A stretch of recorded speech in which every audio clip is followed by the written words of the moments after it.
უკვე მე რამდენი თვეა აშუქებს მათთვის ვინც გვისმენს და გვიყურებს უნდა განმარტოთ რომ ამ კვირაში რასაკვირველია ეს ბოლოს ხდომა ვინაიდან პარასკევია და მომავალი კვირიდან ჩვენ გადავდივართ სხვა რეჟიმზე მუშაობის და ხდომებს გავმართავთ მხოლოდ ორშაბათობით და ოთხშაბათობით მთელი დანარჩენი დრო დაეთმობა უკვე იმ უმნიშვნელოვანეს დოკუმენტზე მუშაობას, რომელსაც კომისიის მომავალი დასკვნა ჰქვია, რომელიც როგორც იცით სექტემბერში პლენარულ ხდომაზე უნდა განვიხილოთ პარლამენტის სრული შემადგენლობით და ჩვენი კომისიის მიზანია რომ ივლისის პირველ რიცხვებში ეს დასკვნის პროექტი იყოს მზად.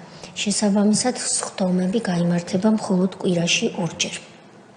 დღეს ჩვენ მოვუსმენთ ორ პირს, ესენი გახლავენ ბატონი ვალერი შოშიაშვილი, რომელიც მისი უფლებების, მათ შორის საკუთრების უფლების, თავისუფლების უფლების შელახვის ფაქტებზე ისაუბრებს და ქალბატონი გიული ავალიშვილი, რომელიც გახლავთ მაშინდელი რეჟიმის მსხვერპლის და მე მინდა ვთხოვო სამდივნოს თუ ბატონი ვალერი მოგძანდა რომ შემოვიდეს დარბაზში, მან მოგვაწოდა ფოტომასალა და ვთხოვა რომ მისი მოსმენის დროს ეს ფოტოები ტრიალებდეს ეკრანზე, რაც ჩვენ შევასრულეთ და ის აგვიხსნის თუ რა კავშირშია ეს ფოტომასალა მის ჩვენებასთან. ბატონო ვალერი, მოგესალმებით, ვალერი შოშიაშვილი, გთხოვთ დაბრძანდეთ. ბატონო ვალერი, გაფრთხილების პროცედურა მომწუროთ ჯერ თქვენი ნებართვით, სანამ საუბარს შეუდგებოდეთ.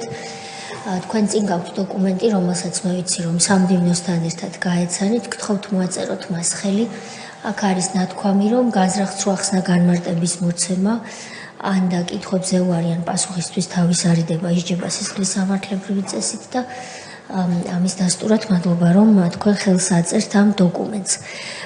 ბატონო ვალერი, სანამ თქვენ შემოგძანდებოდით, მე საჯაროდ ვთქვი რომ თქვენ მოგვაწოდეთ ის ფოტომასალა, რომელიც ეკრანზე თქვენ ზურგს უკან ტრიალებს, ამას ხედავს საზოგადოება, ხედავთ ჩვენც და თქვენ გსურთ რომ კომისიას მოახსენოთ თქვენი და თქვენი ოჯახის წევრების თავისუფლების, უფლებისა და საკუთრების უფლების დარღვევის ფაქტებთან დაკავშირებით. ამისათვის გთხოვთ აიღოთ 10-15 წუთი მაქსიმუმ და თავისუფალი თხრობის რეჟიმში ისაუბროთ, შეეცადეთ რომ ეს იყოს საზოგადოებისთვის მკაფიო და გასაგები და ასევე ქრონოლოგიურად თანმიმდევრული და შემდეგ ჩვენ დაგისვამთ კითხვებს. გთხოვთ. მოგესალმებით, პირველ რიგში მადლობას მოგახსენებთ იმისთვის, რომ მაქვს შესაძლებლობა ვისაუბრო იმ მძიმე წარსულზე, რომელიც მე და ჩემს ოჯახს გადავხვდა ნაციონალური მოძრაობის რეჟიმის დროს. რთულია ამ ყველაფრის მოყოლა, მაგრამ გახსენება არ სჭირდება არაფერს, რადგან ეს ყველაფერი პირდაპირ ცხოვრების წესად გვიქცია ნაციონალურმა მოძრაობამ. პირველ რიგში დავიწყებ იქიდან, რომ მე როდესაც აქტიურად ჩავერთე ბიზნესში, ბიზნესი უკვე არსებობდა, მას ბიზნესის სათავეში ედგა ჩემი მშობლები, დედაჩემი და მამაჩემი, რომლებიც ახორციელებდნენ ჭურჭლისა და ელექტროტექნიკის იმპორტს საქართველოში. მომწოდებელი ქვეყანა იყო როგორც დუბაი, აგრეთვე ჩინეთის სახალხო რესპუბლიკა. 2005 წელს მე დავამთავრე უნივერსიტეტი, რა დროსაც დავასრულე უკვე სწავლა, ამის შემდგომ მე აქტიურად ჩავერთე საოჯახო ბიზნესში. საოჯახო ბიზნესში ჩართვის მომენტიდან უკვე დაიწყო ის, რომ აშკარა გახდა თუ რა შეუძლებელი იყო ჩვენს ქვეყანაში ბიზნესის წარმოება, ნამდვილი ბიზნესის წარმოება. როგორც ახალგაზრდა ადამიანს მქონდა დიდი სურვილი იმისი, რომ ბიზნესი ყოფილიყო თანამედროვე პროგრამებს მორგებული, ბიზნესი ყოფილიყო გამჭვირვალე და ბიზნესი ყოფილიყო ისეთი, სადაც თუნდაც ჩვენ ოჯახის წევრებს არ გაგვიჩნდებოდა არანაირი კითხვა თუ როგორ კეთდებოდა იქ ყველაფერი. ამისთვის მე ვიყიდე პროგრამა კომპიუტერული პროგრამა, აღრიცხვის პროგრამა, რითაც უკვე მთლიანად ყველა ქსელი ჩავრთე ამ პროგრამაში და მქონდა საშუალება იმისი, რომ ოჯახის ყველა წევრს, რომლებიც ბიზნესით ვიყავით დაკავებულები და ბიზნესში ვიყავით ჩართულები, ქონოდა შესაძლებლობა, რომ გვენახა ყველაფერი რა და როგორ იყო. 2006 წელს, როდესაც შემოვიდა იმპორტი, დაახლოებით 14 კონტეინერი იყო შემოსული, საბაჟოზე მოხდა რაღაც გაურკვეველი სიტუაცია იმისი, რომ მაშინდელმა ხელისუფლებამ მოითხოვა ექსპერტიზის დასკვნა, უნდა ქონოდა თითოეულ კონტეინერს. ამ ექსპერტიზის დასკვნაზე არანაირი კითხვა, არაფერი საბუთი არ არსებობდა იმის, თუ რა დასკვნა უნდა ყოფილიყო და მაშინ გაჩერდა დაახლოებით საბაჟოზე ჯამში იყო 100-150 კონტეინერი. რა თქმა უნდა, იმპორტერებმა ყველამ გავაპროტესტეთ ეს, ვაპროტესტებდით თვითონ საბაჟოს ტერიტორიაზე. ბატონი სოზარი მაშინ უფლებადამცველი იყო და ჩვენს გვერდით იდგა საბაჟოზე და მაგრამ პასუხს ვერავინ ვერ ვიღებდით. სწორედ ამ დროს მე მივარებენ ფინანსურ პოლიციაში, სადაც უკვე ნათლად მეუნებიან, რომ ჩვენ უნდა ვითანამშრომლოთ და ამ თანამშრომლობას უნდა კონდეს შემდეგი სახე.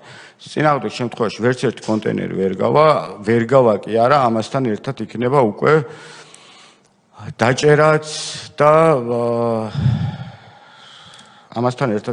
დაჭერაც და იმ ოჯახის წევრებზე, რომლებიც ჩართულები ვართ ბიზნესში, იქნებოდა განსაკუთრებული ზეწოლა. მნიშვნელოვანი დეტალია, იმიტომ აქედან იწყება ფაქტობრივად ყველაფერი, ხო? არა მარტო თქვენ, არამედ სხვა იმპორტიორებსაც საბაჟო სამსახური თხოვდათ დოკუმენტს. არარსებულ დოკუმენტს. ხო, აი ეს რო ითქვას, რომ ეს დოკუმენტი თქვენ ითხოვდით, რომ განემარტათ მათ რა ტიპის დოკუმენტი უნდა ყოფილიყო, მაგრამ არაფრით არ კონკრეტულს არ გეუბნებოდნენ და უბრალოდ ეს აღმოჩნდა საბაბი, რომ შემდგომი უკვე დაკავშირება ეს მომენტი რომ კარგად განმარტოთ რა. ეს ყველაფერი იყო იმისთვის, რომ შემდგომი და რომელი წელი არის ესეც 2006 წელი. მინდა გიბარათ. კი ბატონო. ეგენი ყველაფერი. კი ბატონო. რომ მივედით ფინანსურ პოლიციაში, მაშველ რგოლად, პირდაპირ კომუნიკაციაზე გამოვიდა ირაკლი კირკიტაძე. მაშინ იყო ფინანსური პოლიციის ქალაქის უფროსი თუ რაღაც თბილისის უფროსი. და მან თქვა, მასთან მქონდა ჩვენ კომუნიკაცია, მე პირადად კომუნიკაცია და თქვა ესეთი რაღაც. აქედან კონტეინერი ვერ გავა ვერასდროს, ის კი არა საბაჟოზე წითელ ხიდზეც ვერ შემოვა კონტეინერი, თუ თითოეულ კონტეინერზე არ იქნება გადახდილი $1500. ეს უნდა იყოს როგორც ხელფასი, ჩვეულებრივ მოწყვეტილი ხელფასი, ჩვენ ვიცით რა დროს რამდენი კონტეინერი შემოდის, ამიტომ ეს თანხა უნდა იყოს ყოველთვის ჩვენთან. მოგაკითხავთ ამ თანხაზე და წავიღებთ ყოველთვიურად შემოსული კონტეინერის რაოდენობის მიხედვით $1500 თითოეულ კონტეინერზე. ჯამში ხელზეა ლაპარაკი, დიახ. დოკუმენტის გარეშე, კი. თუ ამაზე შიდა ჩანაწერები არსებობს, ძველი ჩანაწერები, რომელიც უკვე პროკურატურას აქვს გადაცემული. მაგრამ ეს თანხა უნდა მისულიყო მათთან. ჯამში ჩვენ შემოქონდა თვეში 10 კონტეინერი, სადღაც საშუალოდ $15,000, ვიცით რომ იყო გადასახდელი და მან ისე დააკონკრეტა, რომ ეს თანხა მიდიოდა ბატონ ვანოსთან და ბატონი ვანო იყო საქმის კურსში, მერაბიშვილი, ბატონი ვანო იყო საქმის კურსში, რომ ეს თანხა უნდა მისულიყო მასთან. მეორე დაბარება ეს თქვა კირკიტაძე. ირაკლი კირკიტაძემ, დიახ. მეორე თანხა უკვე იყო ეს, რომ 2007 თუ 8 წელი იყო, ზუსტად არ მახსოვს, საპარლამენტო არჩევნების პერიოდი იყო, რომ მე შემოწირულობის სახით უნდა მიმეცა გარკვეული თანხა ჩემი შეპესედან, გარდა იმისი, რაც წინა თანხა ვთქვი, რომ უნდა გადამერიცხა. მაშინ უკვე უთხარი მე რომ ფინანსურ პოლიციაში რომ ეს იქნებოდა ძალიან რთული ბიზნესისთვის, იმიტომ რომ ბიზნესი არ იყო ისეთი ბრუნვის და იმის მატარებელი რომ ეს თანხა გადახდილიყო, მაგრამ მაშინაც იგი ხაზე იყო ლაპარაკი 100,000 ლარი იყო ეს თანხა შემოწირულობის პარტიისთვის ნაციონალური მოძრაობისთვის უნდა გადამეხადა 100,000 თქვენ მათი გულანთებული მხარდამჭერი იყავით არასდროს არ ყოფილვარ მე მათი არც გულანთებული მხარდამჭერი მაგრამ მე ვიყავი მათი ტყვე ჩვეულებრივი ტყვე ვიყავი რომელსაც არ მქონდა არანაირი საშუალება იმისი რომ რაც მინდოდა ისე გამეკეთებინა და როგორც უნდა კეთდებოდეს ბიზნესი ისე გამეკეთებინა. ბატონო ვალერი, ეს რას ნიშნავს, რომ 100,000 ლარი იძულების წესით უნდა შეგეწირათ პარტიისთვის? იძულების წესით უნდა შემეწირა პარტიისთვის 100,000 ლარი. მე მაშინვე ყველასთან მქონდა კომუნიკაცია ბატონ ირაკლის კირკიტაძესთან, რომელსაც უთხარი რომ მართლა ვეღარ გადავიხდიდი ამ თანხას. ხარიცით ბატონ ირაკლი კირკიტაძე, დავით კირკიტაძის ვინ არის? ძმა არის, კი. ბატონო შემდეგ მე ვერ გავაკეთებდი ამ თანხის გადახდას, მაგრამ მათ მითხრეს რომ აუცილებლად გადასახდელი იყო ეს თანხა, გამომდინარე იქიდან რომ მერე უკვე გაბრაზდებოდნენ მათი ზემდგომები და ამ გაბრაზებას ვერავინ ვერაფერს ვეღარ უშველიდა. რა თქმა უნდა ეს თანხა ჩვენ საბანკო სესხი ავიღეთ. თუ იცი ეხაც გაბრაზებულები არიან? ეხლა გაბრაზებულები აღარ არიან. ვეღარ ბრაზდებიან. გულდაწყვეტილები თქვენ ბატონ ვალერი სანამ გააგრძელებთ თუ გახსოვთ ეს მომენტი აი კონტეინერი ახსენეთ და კარგად მახსოვს ეგ პერიოდი როგორ ასე ვთქვათ დიდი სტრატეგიის ნაწილი ჰქონდათ ეს და ეს იყო შერეულ ტვირთებთან დაკავშირებით ეგ კონტეინერი ახსენეთ თქვენ ანუ კოდების მიხედვით კი არ ხდებოდა ანუ საბაჟო კოდების მიხედვით ყველა კონკრეტულ საქონელთან მიმართებაში ასე ვთქვათ ეს ტერმინი რო გამოვიყენოთ ეს იყო შერეულ ტვირთებთან, ანუ კონტეინერი რო შემოდიოდა, ამიტომ მარტივად მოიფიქრეს ეს, ეგრეთ წოდებული კარგო ტვირთებზე არის საუბარი, მარტივად გასაგები რო იყოს და კონტეინერების მიხედვით დაიწყეს ხარკის გადახდა. კი ბატონო. ასეა, ხო? კი ბატონო. მაგას ვსაუბრობ. მაგ სქემაში მონაწილეობდი მეც. ჩემი ნების საწინააღმდეგოდ. შემდგომ იყო უკვე კარგად მახსოვს 2010 წელი 2010 წელი არა თქვენ ბოდიშ გაიტყვით 2010 წელს მაგრამ ციცად გაჩერდით რომ სესხი ავიღეო რომ სესხი ავიღე აი ეს ფრაზა რო დაასრულე სესხი ავიღე მე და შემოწირულობის სახით გადავრიცხე ნაციონალური მოძრაობის ანგარიშზე ჩემი ნების საწინააღმდეგო აქ უკვე ნებაზე და ეს სესხი ავიღე მაშინ პროკრედიტ ბანკში ჩემი ნების საწინააღმდეგოდ და ჩემი უფლებების დარღვევის სრული მექანიზმი ეს რომელი წელია 2007-დან 8 არ მახსოვს საპარლამენტო არჩევნების პერიოდია კი ბატონო თან პარალელურად გრძელდება ამ კონტეინერზე $1,500 გადახდა მოდის ირაკლი კირკიტაძე და მიაქვს 1,500 თუ 15,000 თქვენ თითოეულ კონტეინერზე $1,500 და ყოველ თვე მოდის ირაკლი კირკიტაძე ჯამში მიაქვს ხან $18,000 ხან $15,000 და გააჩნია რამდენი კონტეინერი შემოვიდოდა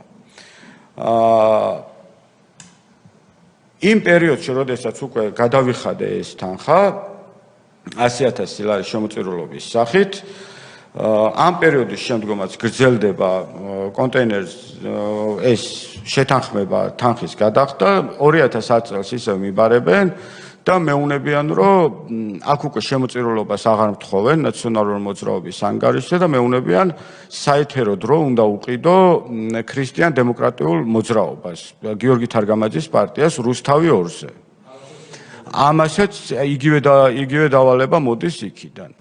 და ვისგან მოდის ეს დავალება? ირაკლი კირკიტაძე. ფინანსური პოლიციიდან. მათ ოპოზიციას უყიდოთ საერთოდ ფინანსურიდან მოდის დავალება, რომ რუსთავი 2-ზე უნდა უყიდო საეთერო დრო, რომლის ღირებულებაც არის 50,000 ლარი და ეს თანხა უნდა გადავრიცხო რუსთავი 2-ის ანგარიშზე. მართლა გაუცებული დავრჩი, იმიტომ რომ ვიცოდი რომ სახელმწიფო პარტია იყო ნაციონალური მოძრაობა და ჩემი ნების საწინააღმდეგოდ ვიყავი ნაციონალური მოძრაობის ტყვე და ეხლა ეს ახალი პარტია საიდან გამოჩნდა მეთქი მამაჩემს პირველი ეკუთხარი ეს ქრისტიან-დემოკრატები რაღაც შუაში არიან მეთქი რა და ხო მაგის ოპოზიცია არიან მეთქი და მაშინ ირაკლი მიპასუხა ესეთი რაღაცა რომ ჩვენ ერთნი ვართ და ჩვენში სხვაობა არ არის. ირაკლი კირკიტაძე თბილისის ფინანსური პოლიციის ერთ-ერთი ხელმძღვანელი გეუბნებათ რომ ჩვენსა და ქრისტიან-დემოკრატებს შორის განსხვავება არ არის. განსხვავება არ არის ჩვენ ვართ არც ისინი არიან ქრისტიანები და არც ჩვენ. არც ჩვენ ვართ დემოკრატები. კაი ბატონო. კი ბატონო. უკვე ბიზნეს ძალიან გაუჭირდა მაგ პერიოდში. ის კი არა რომ კონტეინერებიც ვეღარ შემოდიოდა, საერთოდ ვეღარ შემოდიოდა კონტეინერები, დაიწყო კონტეინერებმა კლება, იმიტომ რომ მუდმივად ეს თანხის გადინება ბიზნესიდან ნიშნავდა იმას, რომ საბრუნავი კაპიტალიდან ვიღებდით თანხას და 2010 წელს ირაკლი კირკიტაძე ითხოვს უკვე ჩემი შეპესის გადაფორმებას ოფიციალურად ითხოვს გადაფორმებას და ამბობს რომ ის უნდა გახდეს შეპესე ენკა ჰაუსის დირექტორი. თვითონ. ჩემზე გადმოაფორმე რომ გეუბნებათ ოფიციალური პირი. კი ბატონო, მაშინ უკვე თქვენგან ითხოვს თუ მამა თქვენისგან? ჩემ მე მამა და დედა ვიყავით. ანუ ჩვენ სხვა პარტნიორი არ ყოლია ბიზნესში, ჩვენ სამნი ვიყავით ბიზნესში, მაგრამ ძირითადი კომუნიკაცია მქონდა მე. სად შეხვდით როცა ეს გითხრათ? ფინანსურ პოლიციაში. ეს არის უნივერსიტეტის ქუჩაზე ოფიციალურ შეხვედრაზე იყავით ოფიციალურ შეხვედრაზე დამიბარა და მითხრა რომ უნდა გადამეფორმებინა ეს ბიზნესი. მიზეზი იყო ის რომ კონტეინერები ვეღარ შემოდისო უკმაყოფილოები არიან ვისთანაც მიმაქვს თანხაო და ეს იყო ვანო მერაბიშვილი და ამიტომ ეს უნდა გადავაფორმო მე და მე უკვე უნდა დავიწყო ჩახედვა რა არის ბიზნესში პრობლემა და რატო ვეღარ შემოდის კონტეინერები. ნუ დიდად ბიზნესის ნიჭი და ზოგადად მე ვფიქრობ რომ ეგენი არიან უნიჭო ადამიანები და მხოლოდ ზეწოლა შეუძლიათ, მაგრამ ბიზნესის გადაფორმების შემდეგ 2010 წელს, რომელიც მოხდა ირაკლი კირკიტაძეზე, ბიზნესმა დაიწყო გაცამტვერება. თქვენ დათანხმდით იმ შეხვედრაზე? მე დავთანხმდი, მე არანაირი უფლება არ მქონდა, მე დასაწყისში აღნიშნე, რომ მე ვიყავი ტყვე ჩვეულებრივი ნაციონალური მოძრაობის. ერთ-ერთზე შეხვდით? ერთ-ერთზე შეხვდით და ამ მონაწერში ჩანს, რომ ირაკლი კირკიტაძე არის შეპესე ენკა ჰაუსის დირექტორი. დაგემუქრათ თუ როგორ გადააფორმეთ? მუქარა იყო ის, რომ რაც წინა პერიოდში იგივე კონტეინერზე ხარკის გადახდის დროს ხდებოდა, იგივე შემოწირულობის დროს ხდებოდა, ერთი და იგივე სიმეორებდნენ, რომ შეგვექმნებოდა პრობლემები, ისეთი პრობლემები, რომელი პრობლემებიც იქნებოდა შემდგომ უკვე მოუგვარებელი და ამ პრობლემებს ვერავინ ვერაფერს ვეღარ უშველიდა. გადაიფორმა და თვითონ გახდა დირექტორი მაგდროულად? დირექტორი. თუ მხოლოდ დირექტორი? არა, მხოლოდ დირექტორი გახდა ირაკლი კირკიტაძე. თქვენ დარჩით მესაკუთრე ბიზნესის? მე დავრჩი მესაკუთრე ბიზნესის, დიახ. შემოვიდა მართვაში. შემოვიდა მართვაში, ყველა დოკუმენტთან მქონდა დომა, 1500 ლარი მქონდა ხელფასი 2010 წელს, რაც გადასახდელი ხელფასი იყო, მაგრამ პარალელურად ის უკვე შემცირებული კონტეინერების რაოდენობაზე გადასახდელი თანხაც უკვე მას მიქონდა ის თანხა. დირექტორად რომ დანიშნეთ, რა თქმა უნდა, ეს რეესტრში გადარდა. რა თქმა უნდა, ეს დოკუმენტი გააქვთ? კი, ეს დოკუმენტი პროკურატურისთვისაც მაქვს მიწვდილი და ჩვენს დაგჭირდება თუ არა და გამოვითხოვთ, მაგრამ უფრო მოკლე გზაა რომ თქვენ მოგვაწოდოთ. კი ბატონო, კი ბატონო. თქვენ როცა ის დანიშნეთ დირექტორად გაცამტვერდა მას მერე ბიზნესიო თქვენ ბრძანეთ და არ გითანხმებდათ გადასადგმელ ნაბიჯებს თქვენ მესაკუთრე იყავით დამფუძნებელი? ჩემთან და ჩვენთან არანაირი შეთანხმება აღარ ყოფილა უკვე იგივე თანამშრომლების მოყვანასთან დაკავშირებით ბუღალტრებთან ბუღალტერი შეცვალა ის ადამიანები რომლებიც უკვე მართლ რგოლში იყვნენ მენეჯერები და ასე შემდეგ და მათთან მქონდა მას უკვე პირადი კომუნიკაცია, თუმცა ირაკლი კირკიტაძის დირექტორობა გაგრძელდა დაახლოებით 9 თვე. მეტი არა, დაახლოებით 9 თვე გაგრძელდა. დიახ. ბატონო დედალი, ეს შეუთავსებელი საქმიანობა იქნებოდა პოლიციის, ფინანსური პოლიციის თბილისის ხელმძღვანელობასთან. იქიდან კი, იქ განცხადება დაწერა და უკვე გახდა შპს ენკაჰაუსის დირექტორი. 9 თვის შემდგომ ირაკლი კერკიტაძემ თქვა, რომ მე ამ ბიზნესიდან მივდივარ საერთოდ, აღარც $1500 არ მინდა თითოეულ კონტეინერზე და აღარც მჭირდება ხელფასი და საერთოდ ამ ბიზნესს უნდა ჩამოვშორდე. სიხარული ჩვენი ოჯახიდან გამომდინარე იყო ძალიან კარგი, რომ როგორც იქნა შეგვეშვნენო, აღნიშნეთ კიდეც ეს ფაქტი, რომ ძალიან კარგია, რომ შეგვეშვნენ და ყველაფერი კარგად არის, მაგრამ დაახლოებით 1 თვის თავზე შემოდის ჩემთან სატელეფონო ზარი, სადაც მეცნობა ადამიანი, რომ არის ბექა ბასილაია, რომელიც არის მიხეილ სააკაშვილის და ყველა დამნაშავე ნაციონალური მოძრაობის წევრის ადვოკატი, უფლებადამცველი დღეს მაშინ იყო პროკურატურის გამომძიებელი. და მეუბნება, რომ უნდა მივიდე პროკურატურაში. მე მაშინ ვიყოფებოდი საავადმყოფოში, კარგად მახსოვს, ეს იყო თოდუას კლინიკა, რაღაც გამოკვლევებთან დაკავშირებით და მივედი იქიდან წამოვედი პირდაპირ და მივედი ფინანსურ პოლიციაში. ეს იყო თუ სწორად მახსოვს 10-11 აპრილი პროკურატურაში, ბოდიშით პროკურატურაში 10-11 აპრილი იქნებოდა, იმიტომ რომ აღდგომა მოდიოდა და მაშინ უწევდა 16 აპრილს აღდგომა 2012 წლის აღდგომაზეა საუბარი. რომ მივედი საგამოძიებო სამსახურში პროკურატურაში, იქ დამხვდა ბექა ბასილაია, შევედი და მეუბნება ესეთ რაღაცას, რომ უნდათ ყველა დოკუმენტაციის ამოღება ჩემი შპს-დან და ეს დოკუმენტები ამოღებული უნდა იყოს დაახლოებით 2 დღის ვადაში და მიტანილი უნდა იყოს ფინანსურ პოლიციაში, იმაში პროკურატურაში.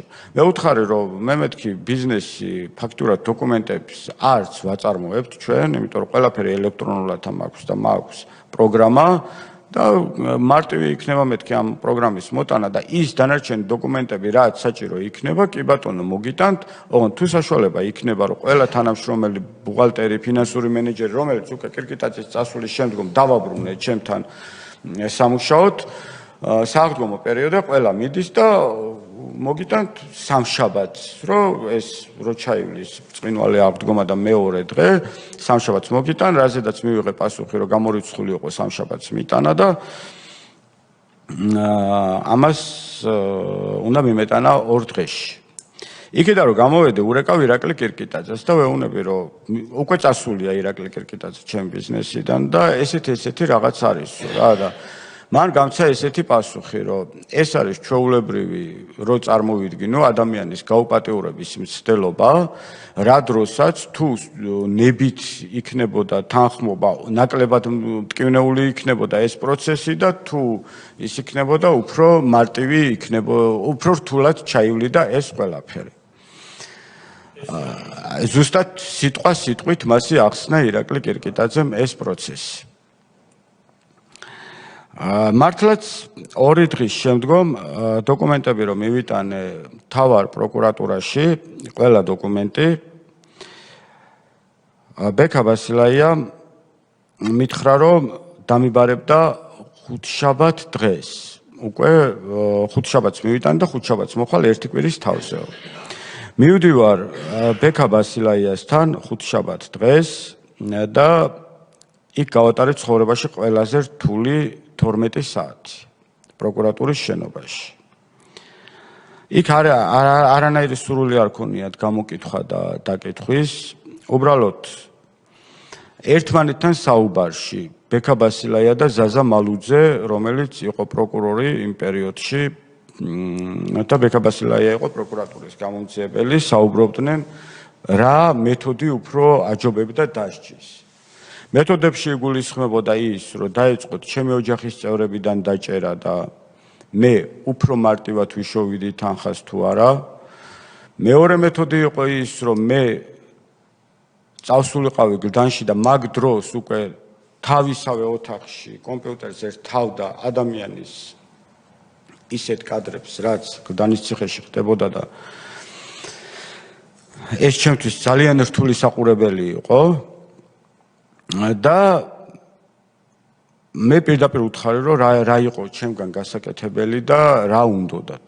მათ მითხრეს, რომ არანაირ დოკუმენტების შესწავლას და შემოწმებას აზრი არ აქვს.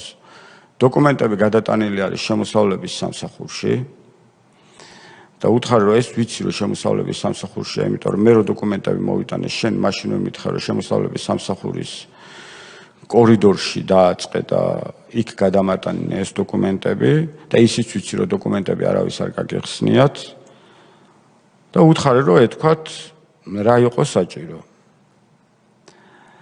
ჩემ და უნებურად გულუბრყვილოდ უთხარი ესეთი რაღაც, რო ვიცოდი, რომ პროკურორი იყო ზურაბ ადეიშვილი, რა არის მეთქი, ესე რატომ წირავთ მეთქი, ჩემი შვილი და მისი შვილი დადიან ერთ სკოლაში თქო. კლასელები არიან მეთქი. მაშინ გაჩერდა ბექაბასილაია დაახლოებით 20 წუთის განმავლობაში დამტოვა ოთახში მარტო და იმავე ოთახში შემოვიდა ზურა ადეიშვილი. და მეუნება, რომ ამ სიტყვების გამო მე უფრო დავისჯებოდი. რატო თქვი ეს ფრაზა, რომ მისი შვილი და ჩემი შვილი იყვნენ თანაკლასელები. აქ არის მეორე კლასის მოსწავლეებზე საუბარი, აქ არ არის დასრულ ადამიანებზე, ბავშვებზე გქონდა საუბარი. ოთახში, სადაც იმ 12 საათის განმავლობაში ვიყავი, მთელი კედელი იყო დაფარული ჩემი ოჯახის წევრების სურათებით. ჩემი ცირეწლოვანი შვილების სურათებით, ჩემი მეუღლის სურათით, ჩემი დის სურათით და მაყურებინებდნენ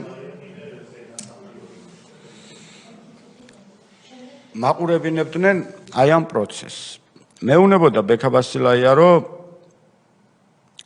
ქონება, რომელიც ჩვენს ოჯახს ჰქონდა შეძენილი,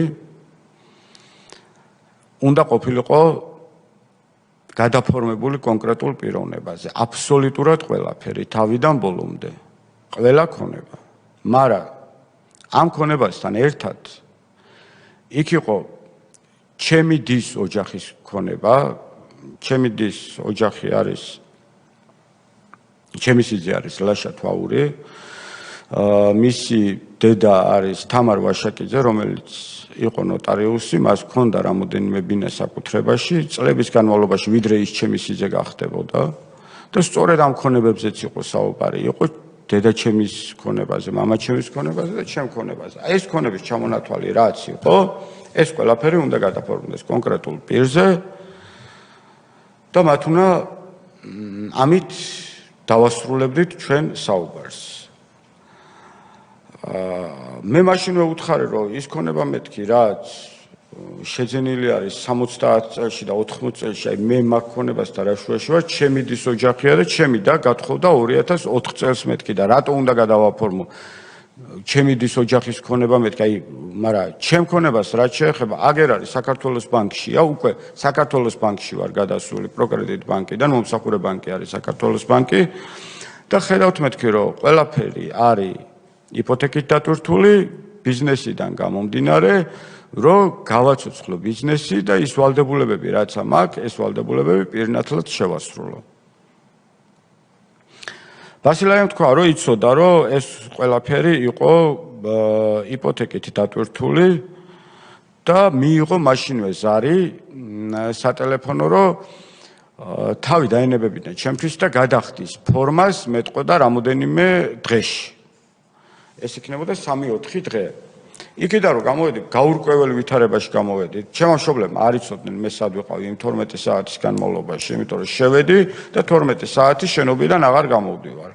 დამხვდა დედა, რომელიც ძიმე მდგომარეობაში იყო და ამბობდა, სამწუხაროდ დედა ცოცხალი აღარ არის ახლა. ამბობდა ესეთ ფრაზას, რომ შვილო, მე არ მინდა არაფერი, წავალ ხიდის ქვეშ ვიცხოვრებ, ოღონდ შენ არაფერზე არ ინერვიულო და მყავდი კარგად. ანალოგიურ მდგომარეობაში იყო მამა. თქვენ ამ დროს რამდენი წლის ბრძანდებით? მე ვარ ამ პერიოდისთვის 30 წლის. კი ბატონო. იქიდან გამოსულებს რომ გამოვედი, მე ვთხარი რომ ესე მითხრეს მეთქი და აუხსენი რომ ეს ქონება იპოთეკით არის დატვირთული და არ ვიცი მეთქი თამრიკოდეიდას ქონებაზე რაღა უნდათ მაგას ვეღარ ხვდები მეთქი. იქიდან შემდგომ უკვე მეუბნება ესეთ რაღაცას დედა და მამა რომ მოდი ყველაფერზე დავთანხმდეთ, თორე გაგვანადგურებენ. მე შენი სიცოცხლე ყველაფერს მირჩევია. დედას და მამას სიტყვების ციტირებას ვახდენ.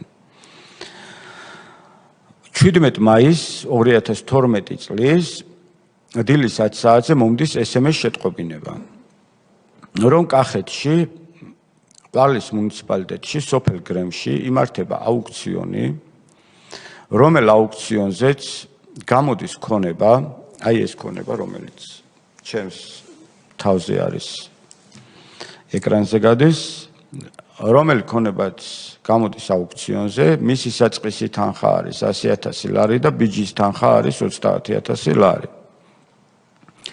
SMS-ი მოდის ბექა ბასილაიადან, რომელიც უკვე ექსპერტიზით არის დადასტურებული. ყველაზე კარგი უფლებადამცველი რო არის ახლა. თავისი ჭკვით. და მეუნება რომ ამას მოყვა სატელეფონო ზარი და მეუნება რომ 1 საათში არის აუქციონი და წადი ახლა და ამ აუქციონში მიიღე მონაწილეობა. მე ვთხარ მე სად უნდა წავიდე, არც 100.000 ლარი მაქვს, არც 30.000 ლარი მაქვს, რა გინდათ, გაგიჟება გინდათ მეთქი ჩემი და ავდივარ პროკურატურაში. პროკურატურაში ავდივარ და მეუნება რომ საქართველოს ბანკთან უკვე შეთანხმებულია, თვითონ ესაუბრა საქართველოს ბანკს და სესხი უკვე დამტკიცებულია ამ ყველაფრისთვის, რომ რაც გადასახდელი იქნება საქართველოს ბანკმა უნდა სესხის სახით, დამატებითი სესხის სახით უნდა გასცეს. მან ჩემთან ერთადვე აიღო კიდე ტელეფონი, რომ უფრო მეტად დავერწმუნებინე და ესაუბრა ქეთევან გაბუნიას, საქართველოს ბანკის თანამშრომელს და უთხრა, რომ წინაზე რაც გესაუბრე, რომ ეს თანხა უნდა შოშეშვილის ანგარიშზე დაჯდეს და შემდგომ უკვე უნდა გადაირიცხოს ყვალის მუნიციპალიტეტის ანგარიშზე, ხომ იცით? უკვე იმდენად ცოტა დრო იყო აუქციონამდე დარჩენილი, რომ მე ფიზიკურად რომც წავსულიყავი, ვეღარც მოვასწრებდი აუქციონზე ჩასვლას და თვითონ მითხრა, რომ შენი ჩასვლა იქ საჭირო აღარ არის. თვითონ მიიღო თქვენს მაგივრად აუქციონში მონაწილეობა? არავის არ მიუღია აუქციონში მონაწილეობა აბსოლუტურად. აუქციონი ჩატარდა ისე, რომ აუქციონზე არ ყოფილა არც კონკურენტი ადამიანი და მონაწილე იყო ერთი. მონაწილე ვიყავი მხოლოდ, უნდა ყოფილიყავი წესით მხოლოდ მე და საბუთებით ვიყავი მხოლოდ მე და იქ რო ჩავედი მისი წარმოსახვით. იქ სად? ყვარელში. დიახ. ვითომ აუქციონზე რო ჩავედი, ამ ქონებაზე ვთქვი მე რომ ეს მეთქი 100.000 ლარი მოდი ძალიან იაფია მეთქი რა და ავწიოთ და 700.000 ლარზე ავიდეთ მეთქი ამ თანხის გადახდაზე მეთქი და ოქში ასახული არის რომ ეს შენობა გაიყიდა 700.000 ლარი. თქვენ ვეთქვით 700.000? მე არ მithქვია, მე არ ყოფილვარ აუქციონზე. თითქოს თქვით. თითქოს. ხო, იმიტომ რომ ვერ გავიგეთ. მისი წარმოსახით, მათი წარმოსახით. ოქში წერია ის რომ თითქოს თქვით რომ ეს სასახლე არ ღირს 100.000 და მოდი 700.000 ვიყიდე. ლარამდე გავზრდი და ვიყიდი ამ შენობას მეთქი. მაშინ არ იყო ელექტრონული აუქციონები, ადგილზე ჩასვლა იყო საჭირო? ადგილზე ჩასვლა იყო საჭირო. მე ცხოვრებაში აუქციონში ქალბატონო კომისიის თავმჯდომარე მონაწილეობა არ მქონდა მიღებული და აი ზოგადად რაღაც სახელმწიფოსთან ურთიერთობაში, რასაც აუქციონი შეეხებოდა, რასაც ტენდერი შეეხებოდა, ნაკლებად დაინტერესებული ვიყავი და არასდროს არ მიმიღია მონაწილეობა. შესაბამისად, სიტყვა აუქციონიც და აუქციონში მონაწილეობის სქემაც არც მაშინ მცოდნია და არც მას შემდეგ უცნობი იყო უცნობი მაგრამ ეს ოქმი შედგენილია თითქოს და ყვარელში? თითქოს და ყვარელშია შედგენილი და ამ ოქმის საერთოდ იმ ქალაქში არ ჩაგიყვანეს? არა, არც ჩავსულ ვარ იმ ქალაქში, იმიტომ რომ ესეც გამოძიებით პროკურატურას დადასტურებული აქვს, რომ ჩემი სატელეფონო ანძაზე გადაადგილება ყვარელში ფიქსირდება მეორე დღის 10 საათზე. აუქციონის ჩატარების მეორე დღის 10 საათზე. და მე ვარ თბილისში ოჯახთან ერთად, მეორე დღეს მივდივარ ყვარელში, იქ არის საკონტაქტო პიროვნება ყვარლის მუნიციპალიტეტში, ვინმე ლიანა პეტრუზაშვილი, ნახულობ ამ ლიანა პეტრუზაშვილს და მეუბნება რომ შენ აუქციონში უკვე გამარჯვებული ხარ და მე ვუთხარი, აბა რა ვიყიდე მეთქი, ერთი გასაღები მაინც მომეცით, წავიდე ვნახო მეთქი. იმ ოთახში იჯდა რამოდენიმე ადამიანი და ყველა ადამიანმა დაიწყო სიცილი, რომ მაგ შენობასო გასაღები არ სჭირდებაო. გრემში ჩახვალ, იკითხე და ნახაო. მივედი და დამხვდა ეს. ნანგრევი. მაშინაც ესეთ მდგომარეობაში იყო? კი, ესეთი მდგომარეობა, ამას არაფერი ცვლილება არ აქვს, რაც იყო ის არის. დიახ. ამ ნანგრევში. ამ ნანგრევში. რეალური ფასი ან მაშინ რა იქნებოდა, ან დღეს რა იქნება? ეს რომ მაშინ იყო 8130 ლარად, მოკლე გადახვევას გავაკეთებ, შემდგომ უკვე 2013 წელს, როდესაც ჩვენ ჩავერთეთ უკვე აქტიურად 8130 ლარად ყვარლის მუნიციპალიტეტის მერიამ გაიტანა აუქციონზე ეს შენობა და ვერ გაყიდა. აუქციონი ჩავარდა იანვარში, 2012 წლის იანვარში. 13 წლის. 12 წლის იანვარში. მანამდე იყო აუქციონზე გატანილი იყო 8100 ლარად. 8130 ლარად და ვერ გაყიდეს ეს და მაისში გაყიდეს 700000 ლარად. თქვენ მოყიდეს ძალით. მე მომყიდეს ეს შენობა. რა შენობაა ეს? მიწის ფართი რამდენი იყო კიდე დროზე? 1900 კვადრატული მეტრია. არაფერი არ არის. ანუ არც მიწა აქვს ისეთი რომ აი დავაზუსტოთ, იმიტომ რომ იმდენად საოცარი რაღაცა. ანუ თქვენ შეგეძლოთ ამის ყიდვა დოკუმენტების მიხედვით 100000-ად, ამობთ რომ ეს რა ცოტაა და მოდი რა 700000-ად მომყიდეთ, ამას ამობთ. კი ბატონო. კი ბატონო. ქონება რომელიც სინამდვილეში ღირს 8100 ლარი. 8100 ლარი. იქიდან რომ ჩამოვედი, ჩემ თავზე ვიყავი გაბრაზებული, რომ გრძნობდი, რომ ალბათ მე თამოყარეობა აღარ მაქვს უკვე, მე თუ ამას შევეგუე, მე ალბათ ვერაფერი ადამიანი ვეღარ ვიქნები. მაგრამ ისე მშობლებმა მითხრეს ესეთი რამე, რომ მოდი შენ ცოტა ხანი გაეცალე აქაურობას, წადი სადმე, რომ ჩვენ უფრო წყნარად ვიყოთ. შენ არაფერი არ მოგივიდეს. პირველი ეს არის, რომ ბანკმა გასცა მიზნობრივი სესხი საქართველოს ბანკმა. გრემის კულტურის სახლის შესაძენად 420,000 დოლარი, რაც იგივე პროკურატურასთვის მაქვს მიწვდილი დოკუმენტი, რომ მიზნობრივი სესხი გასცა აი ამ შენობის შესაძენად 420,000 დოლარი საქართველოს ბანკმა. აქაც მე არანაირი განაცხადით არ მიმართავ საქართველოს ბანკისთვის, რომ სესხი მინდა, პირდაპირ კომუნიკაცია იყო ბექაბასილაიასა და საქართველოს ბანკს შორის. ამ დროს ვინ ხელმძღვანელობს ბანკს, ხომ არ გახსოვთ? თუ სწორად მახსოვს გილაური. ნიკა გილაური. კი, თუ სწორად მახსოვს ნიკა გილაური. კი ბატონო. ირაკლი გილაური, ნიკა გილაურის ძმა. კი ბატონო. კი ბატონო. იქიდან რომ ჩამოვედი, ბექაბასილაიამ დამიბარა და მითხრა, რომ ეს არ არის გადახდის ერთადერთი ფორმა. მე უნდა მივიტანო კიდევ 300,000 ლარი ქეშის სახით. 700,000-ის გარდა 300,000 ლარი უნდა მივიტანო ქეშის სახით მთავარ პროკურატურაში. არსად სხვაგან პირდაპირ მთავარ პროკურატურაში უნდა მივიტანო 300,000 ლარი ქეშის სახით. ოღონდ ეს უნდა მოხდეს მაქსიმუმ არაუგვიანეს 28 სექტემბრისა. 2012 წლის არაუგვიანეს 28 სექტემბრისა. არ ვიცი, ალბათ მეტყოდნე. ხელზე მიიტანე მთავარ პროკურორს. ხო. შემდეგ ქეშზე მე აი ცოტა მოგვიანებით კიდევ გეტყვით ამ ამბავს. შემდეგ მე წავედი ჩინეთში. გავემგზავრე ჩინეთში. როდის? 5 ივნის 2012 წლის 5 ივნის ვიყავი იქ და არაფერს აღარ ვაკეთებდი. უბრალოდ იმ მომწოდებლებთან, რომლებთანაც აქტიურად თანამშრომლობდი, ცხოვრობდი იმისთვის, რომ რაღაც აქ რო ყოფილიყავი, არ გავენადგურებინე ბოლომდე. მე პირადად 2012 წლის ივნისში. და ეს 300,000 ლარის მოთხოვნა როდის დაგიყენეს? მაისში, ეს არის 17 მაისს, რო აუქციონი ჩაატარეს თვითონ აუქციონი, 20 მაისს მეუნება ბექაბასილაია ამ ფრაზას. მაგრამ მაისში დაგიდოთ ვადა სექტემბრის. 28 არ აუგვიანეს 28 სექტემბრის. დიახ. ნაურია, კი ბატონო.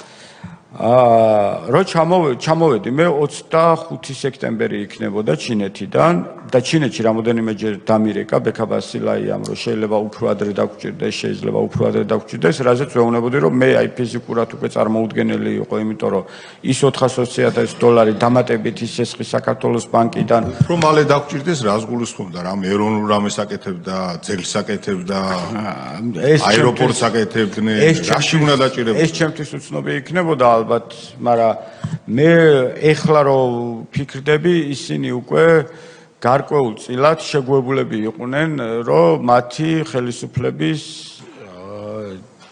ძირი უკვე ითხრებოდა და მათი ხელისუფლება უნდა ჩამოშლილიყო. 25 სექტემბერს ჩამოვედი, აეროპორტში ხვდება ადამიანი და მეუნება, რომ ბექასთან უნდა მივიდე. პროკურატურაში და აეროპორტიდან პირდაპირ ჩემთვის უცნობი ადამიანია ესა და ფიქრობ რომ ეს იყო იგივე ან პროკურატურის თანამშრომელი ან რომელიმე ძალოვანი ორგანოს თანამშრომელი. იქიდან მივდივარ პირდაპირ ბექა ბასილაიასთან და მეუნება რომ $300,000 28-ში არის მისატანი ლარი მისატანია $300,000 და ეს ისე უნდა გაკეთდეს, რომ 28 სექტემბერს აღარ უნდა გადასცდეს, თორე 28 სექტემბერი იქნებოდა ჩემთვის ბოლო დღე. ცხოვრების სიცოცხლის ბოლო დღე იქნებოდა. უკვე აი სიცოცხლის გაგინადგურებთო ამ თანხას თუ არ მოიტანო რა. ემზადება ბატონი ზურა წასასვლელად და ემზადება ადეიშვილი წასასვლელად რა. ამას გავს ეს ყველაფერი ყოველ შემთხვევაში. შემდეგ და მაშინ ვფიქრობ, რომ რაღაც ჩემ თავმოყარეობის დაბრუნების მცდელობა მქონდა, ალბათ და ჩემში რაღაც პროტესტმა იმდენად გაიღვიძა, რომ მე უთხარი, რომ მე ამ თანხას $300,000 კი არა, $3 არ მოგიტან მეთქი რა. ზუსტად ვიცი, რომ შენ 1 ოქტომბრიდან და ის ადამიანები, რომლებიც ამას აკეთებდით, ყველა აგებთ პასუხს და ყველა იქნებით დასჯილები თქო. გაიცინა ბექაბასილაიამ და მოდი მაშინო 2 ოქტომბერს შევხვდეთ. ოღონდ ამ თანხას 1 მიეწერება კიდევ რა. და ეს $300,000 გახდება $3 მილიონი ლარი. კი ბატონო მეთქი, შევხვდეთ 2 ოქტომბერს თქო და წამოვედი იქიდან. პროკურატურიდან გამოდივარ, უკვე 28 სექტემბერმა ჩაიარა, დადგა 1 ოქტომბერი და 1 ოქტომბერს საარჩევნო შედეგების გამოცხადების წუთს უკვე მე ბექაბასილაიას უგზავნი SMS. კი, ხვალ რომელ საათზე მოვიდე შენთან მეთქი. უკვე ამაყად ვაგზავნი ამ SMS. პასუხი არ მომდის SMS შეტყობინებაზე. არანაირი. ხო, პასუხი აღარ მომდის შეტყობინებაზე და 20 ოქტომბერს უნდა შესულიყო ბატონი არჩილ კბილაშვილი, როგორც სწორად მახსოვს. გენერალურ პროკურატურაში უნდა მისულიყო, ის დაინიშნა გენერალურ მაშინ პროკურორად და 19 ოქტომბერს მირეკავს ბექაბასილაია ისევ და აქ უკვე იმდენად ამაყივარ 2012 წლის 19 ოქტომბერია და დარწმუნებული ვარ რომ ვერაფერს ვეღარ მეტყვის ეს ადამიანი უკვე ახლობლებთანაც თამამად ვლაპარაკობ რომ უნდა წავიდე და ჩემს მეგობარს ვთხოვე რომ გამომყევი მეთქი მივიდეთ რა უნდა ამ ადამიანს დაგიბარათ ისე დამიბარა 19 ოქტომბერი იქ მუშაობს ჯერ იქ მუშაობს დიახ და წავედით ადვოკატი მინდა მეთქი რა რომ აი ესეთი პროცესები იყო ესეთი პროცესები და მოდი მეთქი ახლა მივიდეთ ბექაბასილაიასთან მეთქი რა და წავედით მე და ჩემი მეგობარი ჩემი ადვოკატი მივედით ბექაბასილაიასთან და 420,000 ნაცვლად მივიღე შემოთავაზება $1 მილიონი, რომელსაც თუ თანახმავ იქნებოდი, მაშინვე ავიღებდი და გამოვიტანდი საქართველოს გენერალური მთავარი პროკურატურიდან, ყველა საქმე შეწყვეტილი იქნებოდა. არაფერი აღარ იქნებოდა, ოღონდ ეს საქმე არავისთან ნათქვამი არ უნდა ყოფილიყო. ვერ გავიგე კარგად. მოდით აბა ახლა კარგად მომყვეთ თუ შეიძლება. 400 არა, მე აღარ უნდა მიმეტანა. ერთი წუთი. $420,000 ნაცვლად რას ნიშნავს? მე რაც გადავიხადე გრემის კულტურის სახლში ნაღდი ფული, მაშინ უკვე გადარიცხული იყო გრემის 700,000 ლარის ეკვივალენტის დოლარი, თანხა და მათ რაც ზარალი მომაყენეს ეს $420,000 რეალურად ამ ბექა ბასილაიას ჩართულობის პროცესში. დიახ. ამის ნაცვლად ისინი მთავაზობდნენ $1 მილიონ. აქეთ ქეშად მოგცემთო? მოგცემთ ეხლაო? ეხლაო თუ მერეო? არა, ეხლავე მოგცემთო. ეხლავე მოგცემთო? და ხმა აღარ ამოიყო არაფერზე, აღარ გააპროტესტო არაფერი და ჩვენი მხრიდან იქნება ყველაფერი შეწყვეტილი. სანამ მოვა ახალი ხელმძღვანელი. სანამ მოვა ახალი, ესა ხდება 19 ოქტომბერს. 19 აქ ჩასწორებას გავაკეთებ თქვენი ნებართვით. 20 ოქტომბერს არ მიდიოდა ბატონი არჩილ კბილაშვილი მთავარ პროკურატურაში, პროცედურა იყო ასე. 25 ოქტომბერს 2012 წლის მთავრობას ნდობა გამოუცხადა ქუთაისში პარლამენტმა. ამ დროს დაინიშნა იუსტიციის მინისტრი. 25 ოქტომბრამდე იქ თინა ბურჯალიანი მართავდა სისტემას, იმიტომ რომ ზურადეიშვილი უკვე გაქცეულია. ქალბატონი თინა იყო მისი პირველი მოადგილე და 25 ოქტომბრამდე ის იყო სისტემაზე პასუხისმგებელი და მთავარი პროკურორი ამ დროს ისევ იყო ბატონი ზოდელავა. ზურადეიშვილი გაქცეული იუსტიციის მინისტრი, მის მოვალეობას ასრულებს ქალბატონი თინა ბურჯალიანი. 25 ოქტომბერს, როდესაც ჩვენ სისტემა გადმოვიბარეთ, ამ დროს ჯერ კიდევ არ არის ბატონი არჩილ კბილაშვილი დანიშნული. ის მინისტრის წარდგინებით, კი, მაგრამ ყველა მიცის რომ ის უნდა იყოს, მინისტრის წარდგინებით დაინიშნა მომდევნო დღეებში ოქტომბრის თვეში პრემიერ-მინისტრის მიერ. შესაბამისად, იმ დროს ჯერ კიდევ მთავრობას 19 ოქტომბერს და პროკურატურის ორგანოებს სრულად მართავენ ნაციონალური მოძრაობის წარმომადგენლები. კი ბატონო, ეს პროცესია. ჯერ ეს რას გავდა თქვენ რა შთაბეჭდილება დაგრჩათ, რომ მიდიან და ეშინიათ და ჩახურვა უნდათ საქმეების? არა, ეს გავდა იმას, რომ მე იმ თანხისთვის ხელი რომ მომეკიდა, გამოსასვლელში ვიქნებოდი დაჭერილი. იქ მე არავინ არც თანხას გამომატანდა უკან და ეს იქნებოდა ის, რაც გამოძალვა იქნებოდა, კი ბატონო, ჩვეულებრივი. გამოძალვა კი არ იქნებოდა უკაცრავად, ქრთამის შეთავაზება იქნებოდა.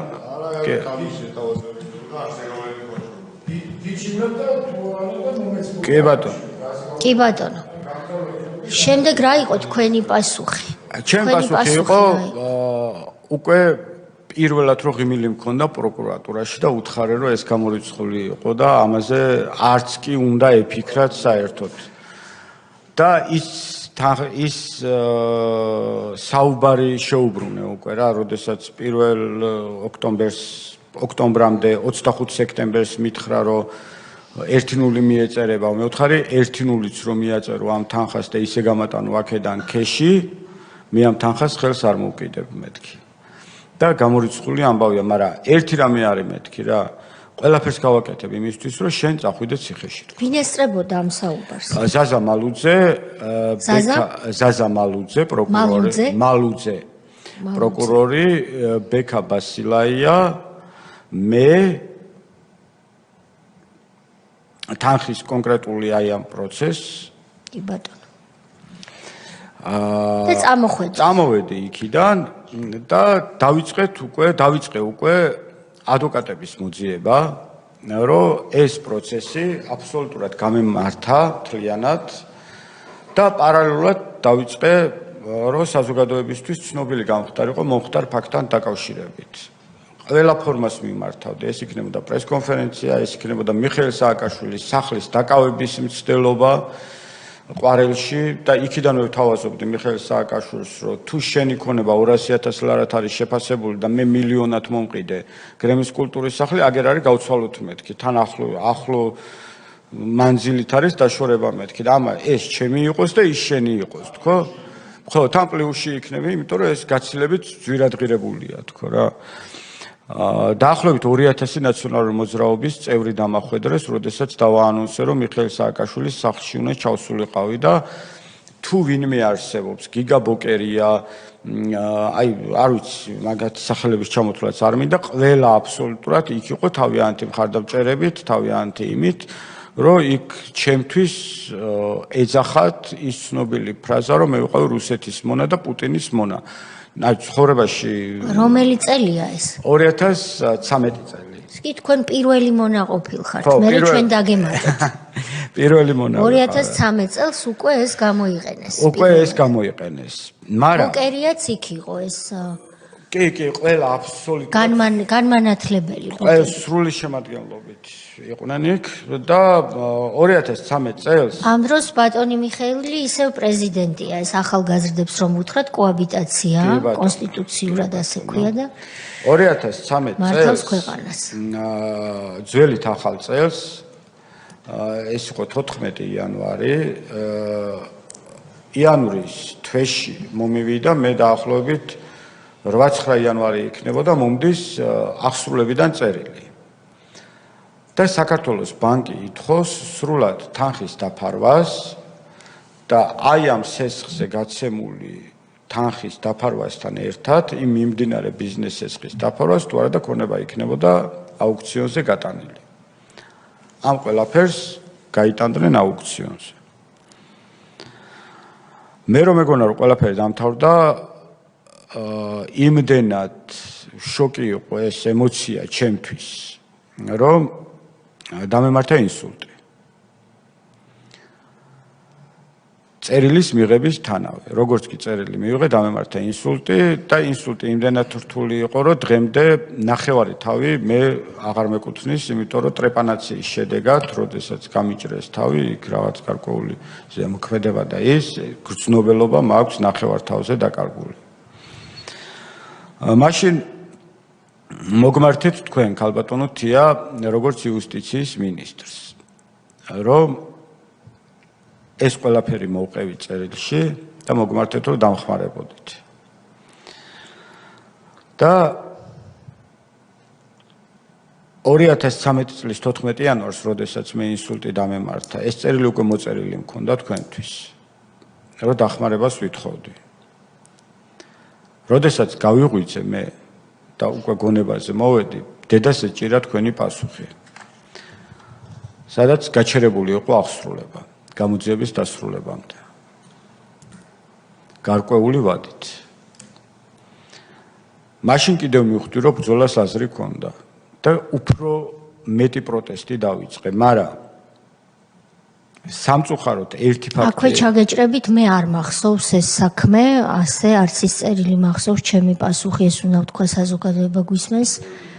და ისიც უნდა ვთქვა, რომ 25 ოქტომბერს, როდესაც მე შევედი სამინისტროს შენობაში, უკვე იყო 10,000-ობით საჩივარი და წერილი შემოსული ადეიშვილის წინააღმდეგ და ეს გაგრძელდა მრავალი თვის განმავლობაში, როდესაც უამრავი ადამიანი ჩიოდა და ამბობდა, რომ და მით უმეტეს ციხიდან, იმიტომ რომ ბევრი ადამიანი, 10,000-ობით ადამიანი დაგხვდა ციხეში, რომელიც პირდაპირ ითხოვდა კარის გაღებას და გამოშვებას და სანამ ამნისტიის აქტი შემუშავდა, სანამ ბატონი არჩილ-კბილაშვილი შეუდგა საქმიანობას და ასე შემდეგ, ძალიან პროცესები თითქოს არ მიდიოდა ნელა, მაგრამ ეს ისეთი დრო იყო, რომ თითო საათი უდრიდა ყველასთვის წამებას, იმიტომ რომ როგორც თქვენ ესე აღწერეთ, ეს იყო წყლობით დაგროვილი ჯოჯოხეთი ადამიანების გულში, ემოციებში, ოჯახებში და რა თქმა უნდა, უკვე გამარჯვების მერე თითო საათი ადამიანს ეჩვენებოდა, რომ იყო საუკუნე. ბოდიში რომ შეგაწყვეტინეთ, დიახ.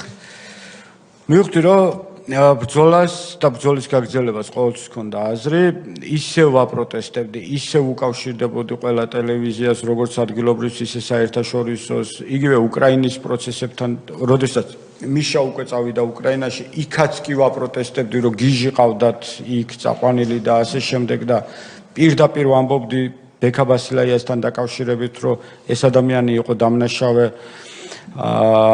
ვფიქრობ, რომ მე ჩემი სათქმელი იმასთან ერთად, რომ ჩემი როგორც მოყენებული ზარალის ანაზღაურება იყო, ის იყო კიდევ რომ ყველას ცოდნოდა რას აკეთებდა ის რეჟიმი და ის ხელისუფლება. ისიც კი გავაკეთეთ, რომ ამ გრემის კულტურის სახლში მივიტანეთ ქალბატონი ირინა ენუქიძის სურათი, იმ გარდაცვლილი ადამიანების სურათი კიდევ, ვინც წინა რეჟიმის მსხვერპლი იყვნენ და ეგრეთ წოდებული მუზეუმი გავხსენით. იქ რომ ნაციონალური მოძრაობის სახე იყო ეს გრემის კულტურის სახლი. და მუზეუმს დავარქვით და მაშინ გრემელები ისევ ნაციონალების მუზეუმს ეძახიან ამას ამ კულტურის სახლს. პროკურატურაში თუ იჩივლეთ? პროკურატურაში ვიჩივლე და პროკურატურიდან ვარ დაზარალებულად ცნობილი. ეს არის 2014 წლიდან ვარ დაზარალებულად ცნობილი. შედეგი? არანაირი. ჯერჯერობით არა. არანაირი. 2014 ეს ბექა ბასილაია არც დაიკითხა? მე ჩემთვის უცნობია დაიკითხა თუ არა, მაგრამ ვფიქრობ, რომ არც დაიკითხა, იმიტომ რომ ეს ყველაფერი რაღაც გარკვეულ წილად სამართლიანობის აღდგენაზე და ამის შეჩერებაზე ვფიქრობ, რომ კოჰაბიტაციამ ძალიან იმოქმედა. ძალიან იმოქმედა, მე ესე ვფიქრობ ყოველ შემთხვევაში, იმიტომ რომ ეს რაღაც გარკვეულ წილად ჩერდებოდა ეს პროცესები, რაც სამართლიანობის აღდგენასთან დაკავშირებით იყო. 2014 წლიდან დღემდე გასული არის 9 წელი, მაგრამ 9 წლის განმავლობაში ექსპერტიზის დასკვნას ველოდებითო პროკურატურაში რამდენი წვეუნები და რა ექსპერტიზის დასკვნას ველოდებიან ვერ ხვდები ნამდვილად. სხვათა შორის წინასწარ არ ღირს რა მის თქმა ხოლმე წესი ასეთია, მაგრამ ალბათ კომისიის წევრები დამეთანხმებიან, რომ ის საქმეები, რაც ჩვენ განვიხილეთ ბიზნესთან დაკავშირებული, იშვიათი გამონაკლისის გარდა ყველგან იკვეთება, რომ სამხარაულის ექსპერტიზას თავისი დასკვნის დასადებად და პროკურატურისთვის წარსადგენად წლები სჭირდება ყოველ საქმეზე. ეს რა თქმა უნდა სისტემურ პრობლემას გავს და მის უკან რა მიზეზია, ამაზე შეიძლება ალბათ რომ კომისიის ფარგლებში ვიმსჯელოთ, მაგრამ ასე ჩანს თითქოს, რომ საქმე არ გამოსულა, სადაც ბიზნესმენი არ ამბობს, რომ სამხარაულის ექსპერტიზა 5, 6, 10 წელია ფიქრობს რა დაწეროს დასკვნაში.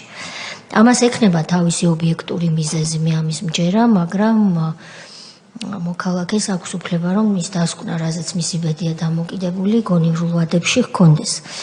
ბატონო ვალერი, თქვენ თუ რაიმე კიდევ უფრო მძიმე არ გაქვთ სათქმელი, დაზაფრით უკვე დაგზაფრეთ, იმიტომ რომ საოცრებები მოვისმინეთ დღეს ალბათ ყველას აზრს გამოვხატავ.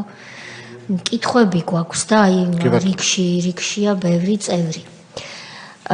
ბატონი ირაკლი, ბატონი სოზარი, ბატონი ალეკო, მე დავსვამ კითხვებს, მანიშნეთ ბატონი თენგიზი, ბატონი ილია. რა მაინტერესებს იცით, აი როდესაც აუქციონისათვის ბანკმა უზრუნველყო სესხი. ამ სესხის ასე თქვათ გაცემა რის საფუძველზე მოხდა? თქვენ რამე ქონება შეიტანეთ, ანუ სესხი რის საფუძველზე გაიცა? ანუ ამას რატო ამობთ, იცით რომ?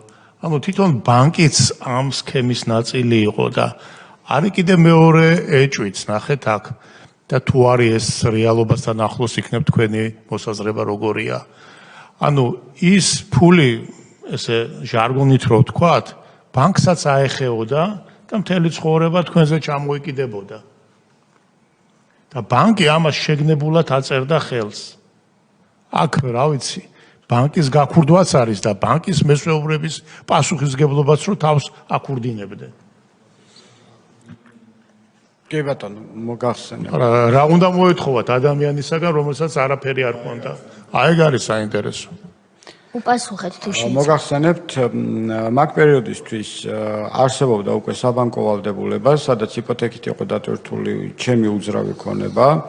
არსებობდა მიმდინარე სესხი. მე დაახლოებით მარტის თვეში თხოვე საკრედიტო ხაზის გაზრდა, ვიმატებდი ერთ-ერთ მომწოდებელს კიდევ, რაზეც ბანკმა მითხრა უარი, რომ ლიმიტი მქონდა აბსოლუტურად ამოწურული, თუმცა გასცა მიზნობრივი სესხი იგივე ქონების უზრუნველყოფით გრემის კულტურის სახლის შესაძენად $420,000. აქ პირველ რიგში დარღვევა არის ეროვნული ბანკის სტანდარტებით, იმიტომ რომ რაღაც გარკვეული შეფასება უნდა არსებობდეს საბანკო სექტორში და იმის გარკვეული პროცენტი უნდა გასცეს საქართველოს ნებისმიერ ბანკმა სესხი. მე არ ვფიქრობ, რომ ეს იყო ბანკის ტერორი. მე ვფიქრობ, რომ პირიქით ბანკი იყო იმ რეჟიმის ჩვეულებრივი თანამონაწილე, გამომდინარე იქიდან, რომ იმავე პერიოდში, როგორც კი სესხი გასცეს, მე იძულებული გავხდი, რომ რამოდენიმე ქონება ისეთ ფასად გამეყიდა, რომელიც საბაზრო ფასთან გაცილებით ნაკლები იქნებოდა, რომ შემეტანა რაღაც გარკვეული სესხი დამეფარა. ველოდებოდით 1 ოქტომბერს, რომ რა მოხდებოდა, მაგრამ მანამდე ეს მცირე მონაკოჩი რაღაც ქონების გასხვისება მოხდა. თან ისე მოხდა, რომ თვითონ მოიყვანეს მყიდველი და პირობითად 10 ლარის ქონება მე გავყიდე 2 ლარად, იმიტომ რომ ბანკში სესხი შემეტანა და ვფიქრობ, რომ ბანკმა და მე როგორც დაზარალებულს მქონდა საქმესთან სისხლისამართლის საქმესთან გაცნობის საშუალება, აღიარებაც აქვს იმისი, რომ ეს ჩემინების საწინააღმდეგოდ მოხდა და მოხდა პროკურატურის დავალებით. რომ ეს სესხი უნდა გაცემულიყო. კი ბატონო, ბატონო ირაკლი, გაქვთ კიდევ შეკითხვა.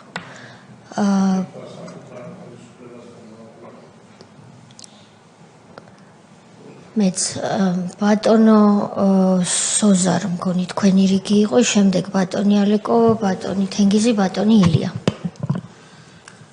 მოკლედ მოვისმინეთ არა ადამიანური რეჟიმის მორიგი ძალიან მკაფიო მაგალითი. აი ესე მართავდნენ ქვეყანას, თუ ამას მართვა ერქვა საერთოდ.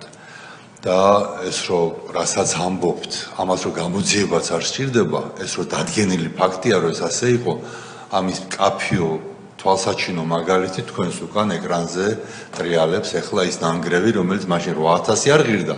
დღეს ალბათ შეიძლება 10 ან 15,000 ლარი ღირს და გადაგახტევინეს 9 თუ რამდენი 700,000 ლარი. თითქოს გამოძიებაც არ სჭირდება ამ საქმეს, მით უმეტეს თქვენ ამბობთ, რომ დაკითხულია ყველა, ლექა ბასილია დღეს რომ ბასილაია დღეს რომ ადამიანის უფლებებზე ლაპარაკობს და ვიღაც პროცესუალურ უფლებებზე, რომელიც ამ სისტემის ერთ-ერთი ბოროტი შემადგენელი ნაწილი იყო, ბოროტი ჭანჭიკი იყო თუ სერიოზული შემსრულებელი ზურაბ ადეიშვილის ხელის ბიჭი და მარჯვენა ხელი. ხო და ეს რო ეს საქმე დღემდე არ არის გამოძიებული, არის უბრალოდ სირცხვილი და მე მართლა მექნება როგორც კომისიის წევრს კითხვა პროკურატურასთან, ხა არ ვაპირებ რომ პროკურატურისგან მოვითხოვო კონკრეტულ სისხლისამართლებრივ მიმდინარე სისხლისამართლებრივ საქმეებზე ანგარიშები, მაგრამ მაინტერესებს რატომ არ არის ეს საქმეები გამოძიებული, რას ველოდებით რომ გავა ყველანაირი ვადა ხანდაზმულობის, რომლის შემდეგაც ადამიანის დასჯა იქნება შეუძლებელი და ზიანის ანაღწევრება იქნება შეუძლებელი თუ რას ველოდებით მართლა არ მესმის. ისევე როგორც ალბათ იქნება ობიექტური მიზეზებიო თუ რატომ აჭიანურებს ექსპერტიზის ბიურო დასკვნების გაცემას 10 წლით და რა ვიცი 8 წლით და 12 წლით ქალბატონოთე ამ თქვა და ვერანაირი ობიექტური მიზეზი ვერ იქნება 1 საათიც არ სჭირდება ამ შენობის ფასის დადგენას. ობიექტური შეიძლება იყოს, რომ სუბიექტურად იგივე ადამიანები თუ მუშაობენ, იქ სხვა მიზეზი არ შეიძლება იყოს აქ და ამაზეც რა თქმა უნდა ძალიან კი, მაგრამ წინასწარ დასკვნებს ნუ გავაკეთებთ, დასკვნები დასკვნაში გავაკეთოთ. რაც არ უნდა გეთანხმებოდეთ, კი ბატონო. მადლობა. მართლა ის არის დაუჯერებელი ახლა რაც ხდება და რასაც ვისვენთ ეს ყველაფერი. მესამე, როცა ჩვენ მოვისმინეთ რა თქვენ საქართველოს ბანკის შესახებ ვილაპარაკეთ, ჩვენ ბევრი ამბავი მოვისმინეთ, მსგავსი ამბები და კიდე ბევრი არ მოვისმენია, იმიტომ რომ ვიცით რომ არსებობს, მაგრამ ახლა კომისიის პარკლებში დროც არ არის ყველა მოვისმინოთ TBC ბანკთან დაკავშირებით. ორივე ბანკი იყო სისტემის შემადგენელი ნაწილი, სახელმწიფო რეკეტის შემადგენელი ნაწილი, რაც კაფეოდ იკვეთება და რაც ალბათ უნდა აისახოს იმ საბოლოო დასკვნაში, რომელსაც ჩვენ წარუდგენთ პარლამენტს. მეოთხე, ერთი ესეთი კითხვა მაქვს, სადაც თქვენ საუბრობდით ბატონ ირაკლი სამართლოსფრის რაგვარი კირკიტაძეზე. თბილისის ფინანსურ პოლიციაში იყო 3 სამმართველო, ერთ-ერთი ხელმძღვანელი, როგორც თქვენ თქვით, იყო ირაკლი კირკიტაძე. ხომ არ იცით დანარჩენი ორი ვინ იყო? არა. იმიტომ რომ ეს კითხვა იმიტომ მე როგორც მახსოვს იყო ქარსელა, თუ სწორად მახსოვს, არ ვიცი, აი რაღაც გაგონილი გვარებით ქარსელაძე, კირკიტაძე სულ უფროსი, მაგრამ დანარჩენის არ ვიცი. მაგრამ დანარჩენის მეორე სამმართველოს ერთ-ერთი სამმართველოს ხელმძღვანელი იყო ამირაკლი კირკიტაძის დეიდაშვილი, მესამეც ვიღაც ნათესავი, რაღაც ესეთი კლანური მმართველობა, რომელიც იყო და ზოგადად ეს ალბათ უნდა გადავამოწმოთ, ასე იყო, მაგრამ ზოგადად ეს კლანური მმართველობა რო იყო ნაციონალური მოძრაობის დროს, ეს ფაქტია. და უბრალოდ მინდა გამოვეხმაუროთ ალბათ მათე ამ რას ვაწეღან, რომ აი როცა გავიმარჯვეთ, იყო უამრავი განცხადება, ათეულობით 1000 განცხადება, ციხეებიდან, ნაწამები ხალხის, საკუთრება წართმეული, უფლება დარღვეული და უფლება აყრილი ადამიანების და უბრალოდ მინდოდა მეთქვა, რაც არ თქმულა აქამდე ამ კომისიაზე და ეხლა მეც როგორც მოწმეულ ლაპარაკობ, მაგრამ როდესაც ციხეებში შევედით, აღმოვაჩინეთ ასეთი ვითარება, რომ პატიმრების უმრავლესობა და პრაქტიკულად ყველა იყო ნაწამები. იყო გამოვიყენებ ამ სლენგს შემჯდარი სპეციალურად ფსიქოტროპულ საშუალებებზე. რაღაც ეტაპზე, როცა ნაციონალურმა მოძრაობამ აღმოაჩინა, რომ უკვე ამდენი ნაწამების, ამ გაუსაზღლისი ტკივილის მართვა შეუძლებელი ხდებოდა და შეუძლებელი იყო ციხეებში ვითარების დასტაბილურება, მისცეს სრული თავისუფლება ფსიქოტროპული წამლების გამოყენების ციხეებში, აბსოლუტურად უკონტროლო. იყვნენ ადამიანები, რომლებიც რამდენიმე ათეულ აბს იღებდნენ დღის განმავლობაში და ამის შემდეგ ერთ-ერთი სერიოზული პრობლემა ამ უკანონო განაჩენების გადახედვის, ნაწამები ადამიანების რეაბილიტაციის გვერდით იყო, როგორ შეგვემცირებინა ეს ფსიქოტროპული წამლების მოხმარება, როგორ ჩამოგვეყვანა ეს დოზა და ეს მე წელიწად ნახევარი ვიყავი მინისტრი, ჩემ შემდეგაც გრძელდებოდა და ძალიან ბევრი წელი დასჭირდა სანამ დამხვდია, სანამ ეს შევამცირეთ და ერთ-ერთი სერიოზული უკმაყოფილება იყო ხოლმე სწორედ რომ როდესაც პატიმრებს ვეუბნებოდით რომ იცით რა ეხლა ჩვენ უნდა დავიწყოთ ამის მართვა ნელ-ნელა შევამციროთ უკვე იმდენად იყვნენ შეჩეული იმდენად ვეღარ წარმოედგინათ არსებობა ამის გარეშე რომ აი ეს იწვევდა გარკვეულ ხმაურს კიდევ დამატებით ხმაურს ციხეებში რომ ამის შემცირებას ვცდილობდით. ესეც მე ვფიქრობ ერთ-ერთი სურათია, რომელიც ნაციონალური მოძრაობის მმართველობის პერიოდს კარგად ახასიათებს და შეიძლება რაღაც ასახვა ამ მომენტს ბოლოს დასკვნაში. ბატონი ალეკო. კი ბატონო სოზარ, გეთანხმებით აბსოლუტურად. ეს წლები რომ პოლიტიკური რეჟიმის მსხვერპლი იყო ამდენი ადამიანი გასაგებია, მაგრამ აქ თითქმის ყველა მოსული ადამიანი და უფრო მეტად როდესაც ბიზნეს ეხებოდნენ, ისინი იკვეთება არა მარტო პოლიტიკური რეჟიმი, არამედ სახელმწიფო სტრუქტურებსა და საბანკო სექტორს შორის დანაშაულებრივი სინდიკატია ეს.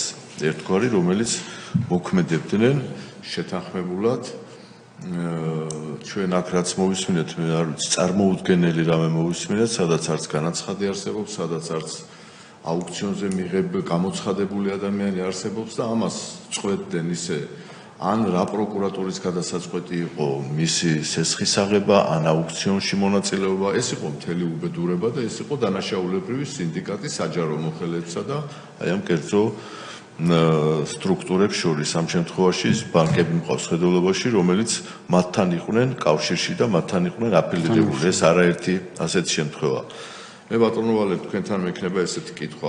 გასაგებია ამ საქმის ირგვლივ ალბათ თქვენ ამომწურავად იპასუხეთ და იმდენი კითხვა არის, რომ ჩვენ აქ მაგის საშუალება არ აქვს ახლა რომ გამოძიება ჩავატაროთ, გამოძიება ვინც უნდა ჩაატაროს, ის ჩაატარებს. აი თქვენ როგორ ფიქრობთ? თქვენ გქონდათ ოჯახური ბიზნესი დედა, მამა და თქვენ. დაიწყეთ თავიდან, დაიწყეთ ალბათ ძალიან მცირე კაპიტალით და გამიხვედით იქამდე, სადაც მიხვედით. თქვენ რას ფიქრობთ, რომ თქვენ რატო იყავით სამიზნე? თქვენ იყავით ის ერთადერთი რაიმე მიზეზი იყო თქვენს მიმართ, თუ თქვენ იყავით ერთ-ერთი რიგითი ბიზნესმენი. ეს ერთი. და მეორე, მთელი ამ წლების განმავლობაში თქვენ რაც გამოიარეთ, თქვენ როგორ უყურებთ თქვენს ირგვლივ, ბუნებრივია ბიზნესმენი ხართ, იყავით და დანარჩენ ბიზნესში რა ხდებოდა 2-20 სიტყვით რო გითხრათ. ნუ ასეთი ფაქტები ჩვენ ვიცით რამოდენიმე, მაგრამ აი მდგომარეობა და გარემო როგორი იყო იმ დროს, თუნდაც საშუალო ბიზნესის, თუნდაც აი თქვენაირი დონის ბიზნესმენი ადამიანებისთვის. მადლობა. კი ბატონო, მოგახსენებთ ბატონო ალეკო, პირველ რიგში ვიტყვი იმას, რომ მე ვიყავი რიგითი ბიზნესმენი, იმიტომ რომ ფაქტიურად ყველა ადამიანთან მე მქონდა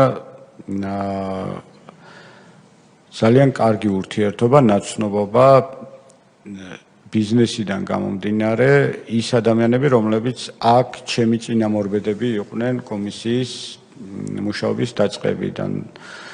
კახეთიდან გამომდინარე ლექსო მეგუთნიშვილთან, იმასთან ყველასთან მქონდა, აღარ ჩამოვთვლი უკვე დამატებით იმას და მე ვიცოდი მათ თავს რა ხდებოდა და მათი ცოდნენ ჩემ თავს რა ხდებოდა. ამიტომ მე ვთვლი რომ მე ვიყავი რიგითი ბიზნესმენი და მე ვიყავი არჩეული, იმიტომ რომ ჩვენი შრომის შედეგად მართლაც ყველა იმ ახლობელმა ადამიანმა იცის თუ რამხელა შრომასთან იყო დაკავშირებული ის, რომ ჩვენ იმ ეტაპამდე რაღაც ეტაპამდე მიგვეღწია, რომ ბიზნესი გამართული ყოფილიყო და ვფიქრობდით, რომ გამართული ბიზნესი იყო.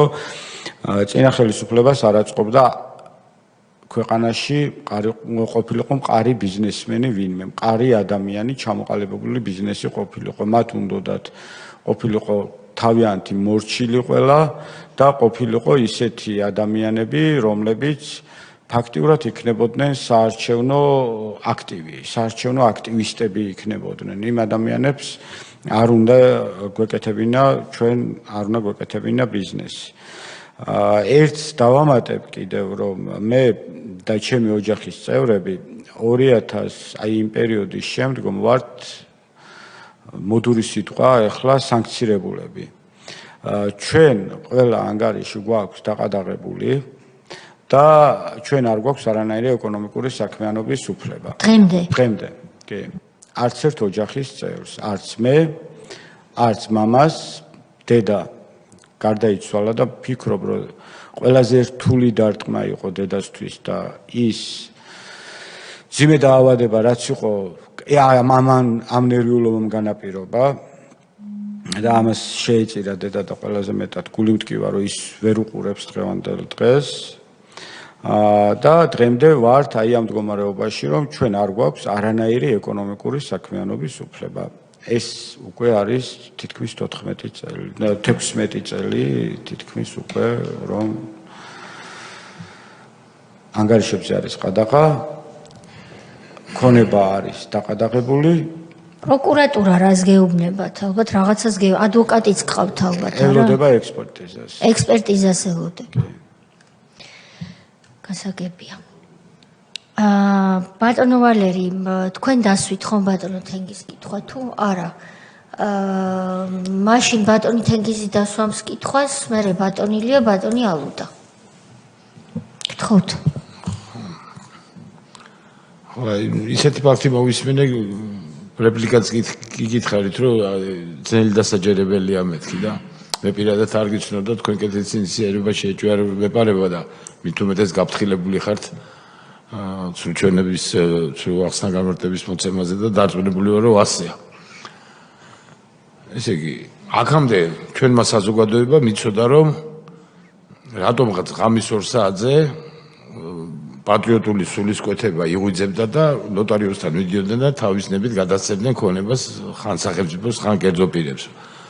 მაგრამ ასეთი რამ პირველად მოვისმინდა, მინდა ყველა მიაქციოს ამას ყურადღება, დარწმუნებული ვარ ეს დასკვნაში წარმოჩდება შესაბამისი ანალიზით და საზოგადოების ყურადღებასაც მიაყენებს. მაგრამ რაღაცა ქონება ისიც ძალით რომ უნდა შემაძენინო, იყიდებოდეს 100,000 ლარა და აუქციონზე განვაცხადო, რომ უხერხულია ესე იაფად მე ამას ვერ ვიყიდი და მოდი იქნებ 700.000-ად მომყიდოთ, ესეთი რამ ჯერ პირველად გავიგე. აი ნამდვილად არ დავიჯერებდი. აი ან ვინმესთვის რომ მომეყოლა თქვენ რომ ჩვენთვის პირადად მოგეყოლოთ, ალბათ ჩავთვლიდეთ რომ რაღაც ვერ გაიგო ეს ამბავი, თორე ესეთი რამე ვერ მოხდებოდა. ეხლა მე უბრალოდ რა მინდა გთხოვოთ. ალბათ ესეც არის იმ მასალებში ხო ეს აუქციონის ის. კი ბატონო. ესეც მოგვაწოდეთ რა მანამდე ეს ვიდეო ჩვენ გამოვითხოვთ, იმიტომ რომ ეს იმ რიგის ფაქტებზე კიდევ უფრო აღმატებული ფაქტია. ეს იმაზე უფრო შემზარავია, ვიდრე თქვა ძალით რომ მიგიყოლეს და ქონება გადაგაფორმებინეს. ეს უკვე ცინიზმის რა ფორმა უკვე აღარ ვიცი, რომ აუქციონზე მიდიხარ 100.000-ად შეიძლება 8,000-იანი ქონება თუ 800-ად რო ვერ გაყიდეს და იქვე აცხადებ რომ არა ეს ცოტაა და მოდი რა 700.000-ად მომყიდეთ. ნუ აი ეს არის აი დაცინვის უკანასკნელი ფორმა რა და ძალიან გთხოვთ რომ ეხლავე თუ მანამდე მოგვაწვით სანამ ჩვენ ამ დოკუმენტებს გამოვითხოვთ ეს იქნება კარგი დასკვნისთვისაც კარგი იქნება და მინდა რომ საზოგადოებაც მიაქციოს ამას ყურადღება. მადლობთ. თუმცა ბატონო თენგიზ ეს არ არის ერთადერთი შემთხვევა. ჩვენ რამდენიმე განცხადებაა შემოსული და მე მინდა ბატონი ვალერი შოშიაშვილის მსგავს სიტუაციაში მყოფ ყველა ბიზნესმენს მოუწოდო რომ სანამდროა კიდევ მოგმართეთ, იმიტომ რომ კახეთი, სადაც ასე ვთქვათ, ზურა ადეიშვილს ჰქონდა შეფობა აღებული, ბოდიშს ვიხდი ჟარგონისთვის და ის ითვლებოდა კახეთის აღმშენებლად, აი ამ მეთოდებით, რაც ბატონმა ვალერიმ აღწერა და ახალციხე, რომელზეც მეორე ბოსი იყო იქ ვანო მერაბიშვილი, სწორედ ასეთი მეთოდებით ცხებს შორის აუქციონებზე ნანგრევებს შეაძენინებდნენ ხოლმე დიდ თანხად. არის ამის რამდენიმე მაგალითი უკვე განცხადების სახით შემოსული და შემდეგ ამ თანხებს ასე ამბობდნენ ყოველ შემთხვევაში რომ იყენებდნენ რეგიონების აღსაშენებლად, მაგრამ ალბათ უნდა ვივარაუდოთ რომ სხვა რაღაცაშიც იყენებდნენ და რომც გამოეყენებინათ იგივე რაბათის მშენებლობისთვის, როგორც ამას ხშირად რითაც იმართლებდა ხოლმე თავს ბატონი ივანო მერაბიშვილი, ეს არ არის ის მეთოდი, რომლითაც უნდა სახელმწიფო აშენებდეს ამა თუ იმ ძეგლს თუ ობიექტს. ამიტომ ჩვენ უნდა გავაღრმავოთ ალბათ ასეთი მეთოდის კვლევა, ეს პირველი მაგალითია, რაც საჯაროდ გამოვიდა და გეთანხმებით, რომ კიდევ მეტად შემზარავია, ვიდრე ნოტარიუს ციური ბერიძესთან სტუმრობა, რომელიც პატრიოტებს ვერ იგერიებდა, როგორც თავად ბრძანა და ღამე აფორმებდა ქონებებს სახელმწიფოზე. ბატონი ილია, ბატონი ალუდა. მადლობას გიხდით ბატონ ვალერ მოგზაურობისთვის. ნამდვილად განსაკუთრებული მოსასმენია და არ არსებობს ალბათ უემოციოთ ამ ყველაფრის მოსმენა დღეს რაც მოვისმინეთ უმძიმესია.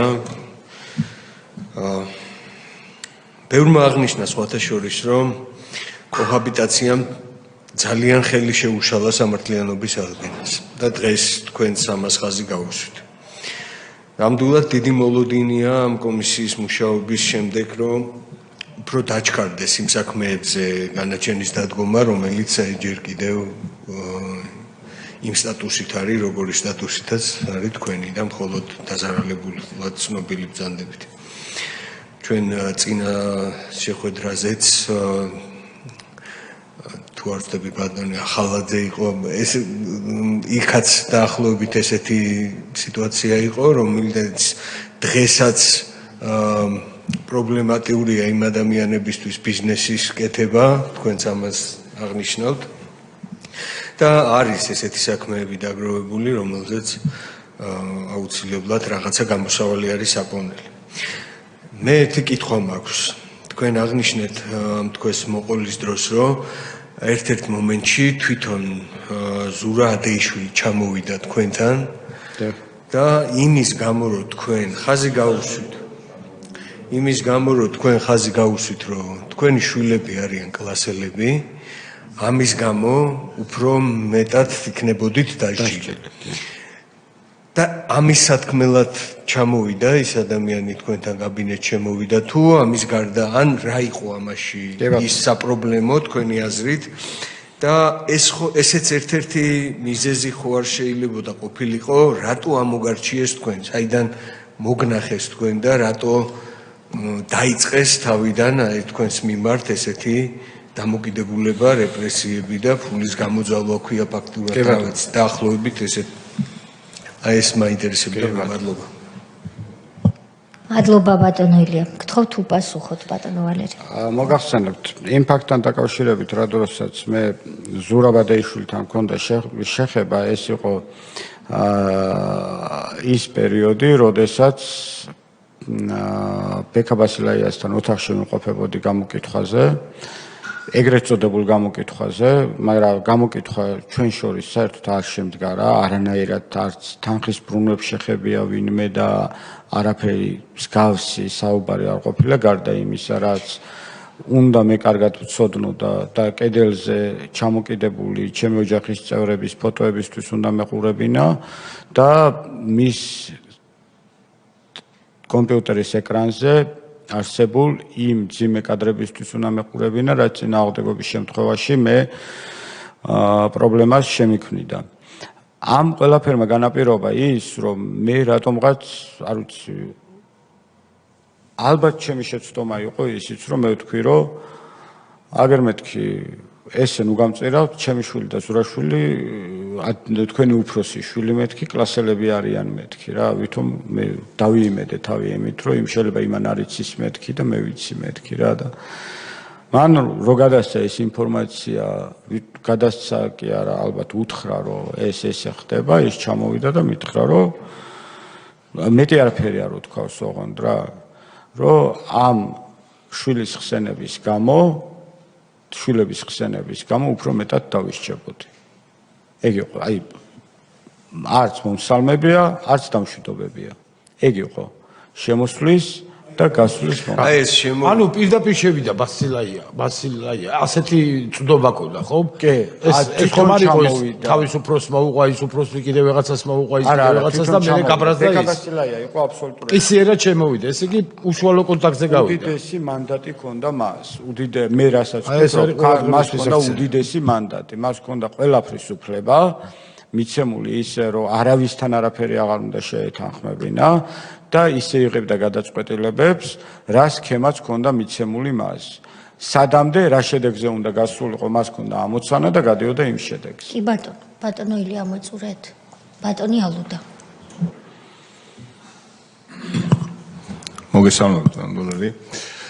ისტორიას დღემდე შემონახული აქვს არაერთი ფაქტი იმისა, იმპერიები, როდესაც იპყრობდნენ სხვა სახელმწიფოს ტერიტორიებს თუ ჩაგრავდნენ სხვა სახელმწიფოს მოქალაქეებს, თუ რა იყო ამ საკუთარი ჯარის მოტივად გამოყენებული. აი თქვენ როდესაც გისმენთ, ერთადერთი რაც შეიძლება რომ ადამიანს ამ დროს გაახსენდეს, არის რომ მაგალითად რომის იმპერია, როდესაც ძალებს იკრებდა და ფართოვდებოდა, ის რომ საკუთარი ჯარისთვის აიხსნა და საკუთარი პრაქტიკულად მოქალაქეებისთვის, იმიტომ რომ ეს ჯარი მთლიანად მის მოქალაქეებისგან შედგებოდა, აიხსნა თუ რატომ იყო საჭირო რომ დაეპყროთ სხვა ტერიტორიები, რატომ უნდა გაეღოთ, ასე ვთქვათ, რატომ იყო ეს აგრესია საჭირო. და ამას ამ პროპაგანდას აჯერებდნენ, რომ აი რომ დაიპყრობდნენ, მათ მეტი მიწა ექნებოდათ, მეტი, ასე ვთქვათ, პრაქტიკულად შემოსავალი, იმიტომ რომ მიწასთან იყო ყველაფერი მატერიალური სიკეთე მაშინ დაკავშირებული, ხომ? და ეუბნებოდნენ, რომ როდესაც დაიპყრობდნენ, ესენი იქნებოდნენ უკეთესად, უფრო მდიდრები იქნებოდნენ, მეტი შემოსავალი იქნებოდა და კარგად იცხოვრებდნენ. ნახეთ? ხო და აი ისტორიას არ ვიცი შეიძლება ვცდები, მაგრამ დღემდე ყოველ შემთხვევაში ვერსად ვერ მოვიძიე და არ მგონია რომ ეგეთი ფაქტი არსებობდეს საკუთარი ქვეყნის, საკუთარი მოქალაქეების ასეთი, ასე ვთქვათ,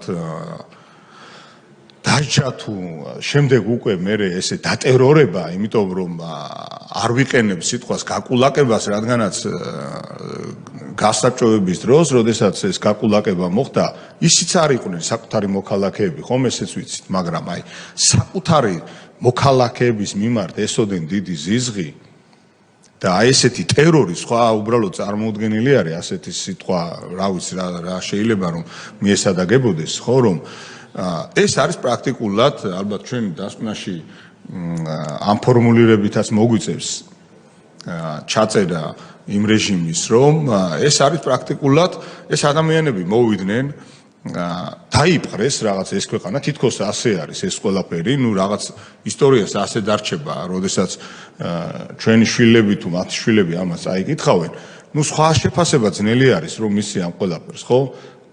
ეხლა ჩვენ რაზე უნდა ვისაუბროთ ეხლა ეს რას თქვენ უკან კადრები ტრიალებს. ნუ ეს ხო ეხლა ნუ სისტემური არის, არაფერი არ გვიკვირს, არც გვაოცებს სიმართლე გითხრათ ეს. ერთიანი ხდება, ეხლა ცალკეული შემთხვევები რომ რაღაც ეხლა აქ თავი მოვიტყუოთ რომ აუ დედა ეს რა უქნიათ, ნახეთ ეს რა უკადრიათ. რა არის ისეთი რომელიც არ იკადრეს, ხომ? და არ გააკეთეს. თქვენ რომ იყოთ ერთი ასეთი შეიძლება გაოცებულიყავით ეს რა წარმოუდგენელი რამ იქნეს, მაგრამ გეუბნებით რომ ეს არ ილევა ასეთი რამ.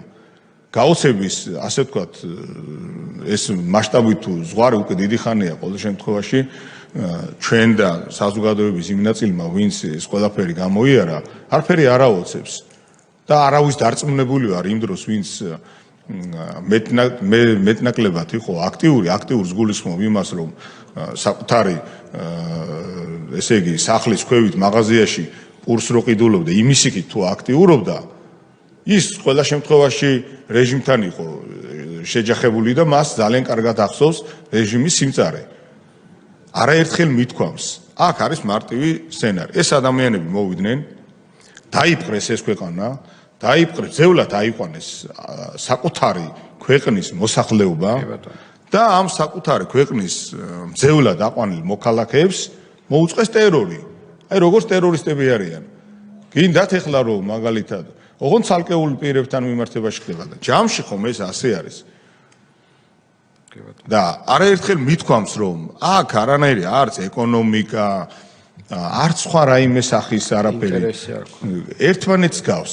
მეცაც გეტყვით, დაიწყეს ასე ვთქვათ იმ შედარებით მაღალი შემოსავლიდან და დავიდნენ იქამდე რომ ჯიხური არ დატოვეს უბანში, ქუჩაზე, სოფელში, ვინმე აი თქვენ ბიზნესს აწარმოებდით, შეგიძლიათ აი გაიხსენოთ ობიექტურად რომ გაიხსენოთ, ვინც ოდნავ მაინც პულსი ესინჯებოდა და სუნთქავდა და საკუთარ ოჯახს დაახლოებით 3-4 წევრიან ოჯახს თუნდაც აი თონერო იყო სადღაც და საკუთარი ოჯახის გამოკვებით იყო დაკავებული და მეტი შემოსავალი ფიზიკურად ვერ ექნებოდა. შეგიძლიათ გაიხსენოთ რომ დარჩა რაიმე სახის ისეთი ასე ვთქვათ სფერო ან რომელიმე ისეთი აი ბჟუტავი შუქი ბიზნესში სადაც არ იყვნენ შეხებილი. ესეთი რამე პრაქტიკულად არ არსებობს. და ეს ყველაფერი გააკეთეს ამ ვერტიკალით. თქვენ ფინანსურ პოლიციაზე საუბრობდით. არაერთი ბიზნესის წარმომადგენელი, ვინც საუბრობდა, ყველა საუბრობს ფინანსური პოლიციაზე. იმ დროინდელზე. ეხლა ფინანსური პოლიციის ისტორიაც საზოგადოებამ რომ ძალიან კარგად გაიგოს. როგორ ხდებოდა ეს?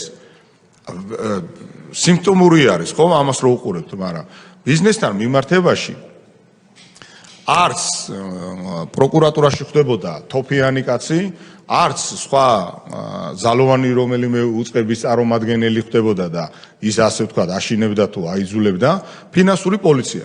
ფინანსური პოლიცია ამ დროს წარმოიდგინეთ რომ ფინანსურ პოლიციასთან მოხდა მისი სპეცდანიშნულების რაზმის ჩამოყალიბება, შეჯავშნული მანქანების ვით აღჭურვა და რო ნახოთ ისეთი ამუნიციით და ასე ვთქვათ აღჭურვილებით იყვნენ და მე მინდა საზოგადოებას გავახსენო და თქვენც გეტყვით იმას რომ მაგალითად როდესაც ბატონი ოქრუაშვილი ის რო იყო ტელევიზია ომეგა ჯგუფში როდესაც შევიდნენ აი ეს არის სიმპტომი როდესაც განლაგდნენ ამ პერიმეტრზე აღჭურვილობით და ამ ამუნიციით აღჭურვილები, აქ რაზე არის საუბარი?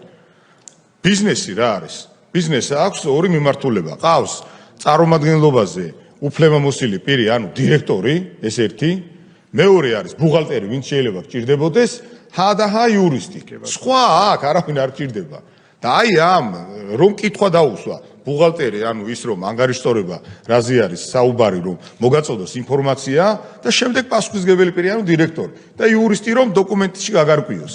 აი ამ ყველაფერთან მიმართებაში ხდება ამხელა მონსტრის ჩამოყალიბება და ამუნიციით აღჭურვა, შეჯახშნული მანქანა. მე არ გახსენდებათ, აი თქვენ ბიზნესმენი ბრძანდებით. გახსენდებათ ფაქტი, რომელიც ბიზნესმა ისეთი ან როგორი წინააღმდეგობა უნდა გაუწიოს ბიზნესმა, მაგალითად თქვენმა ბიზნესმა ან სამკერვალო ფაბრიკა იქნება, ან რომელიმე მაგალითად რესტორანი და არაერთი რესტორანი გვახსოვს, სადაც მივიდნენ ეს ბატონები, გასკდნენ ჭამეს, გაატყრენ და შემდეგ უკვე ვახ ეს რა კაი შემოსავალია და შემდეგ ტერორში მოაქციეს, ხო?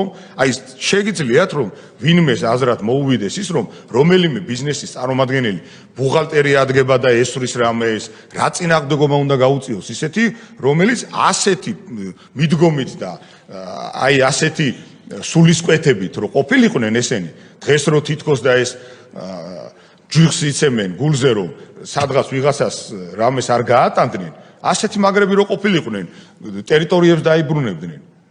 ჯარს და დანარჩენს ფული წაართვეს და ვისა რა ქვია, მოპარეს და ქონებები შეიძინეს და ომის დროს გამდიდრდნენ და ეძებდნენ, ზოგი მიწას ეძებდა, იაფად ჩავიგდო ხელშიო, მოადგილეები იქნებოდა თუ სხვადასხვა თანამდებობის პირები, მინისტრი იყო და ისა რა ქვია, ბრილიანტებს და 1000 უბედურებას თუ რა ვიცი კიდე ქონებას და ამ ოქრო ვერცხლის ყიდვაში იყვნენ დაკავებულები და აგერ საწყალ ბიზნესმენებს, რომელიც ბიზნესს კეთება თავისთავად საბაზრო ეკონომიკის პირობებში, თქვენ იმაზე უნდა იფიქროთ, რაღაც ნოუ-ჰაუ როგორ შექმნათ, კონკურენცია როგორ გაუწიოთ.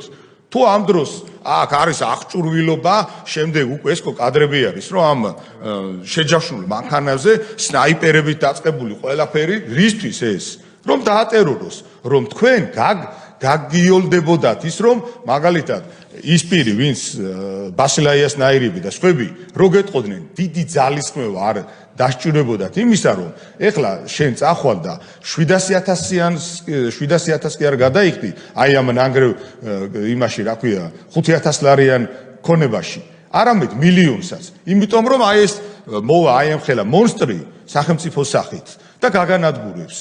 რაც გითხრეს თქვენმა მშობლებმა. ეს არის მეგობრებო, ეს არის სათქმელი და ყველაფერს თავის სახელით უნდა დავარქვათ. ესენი არიან ფარისევლები.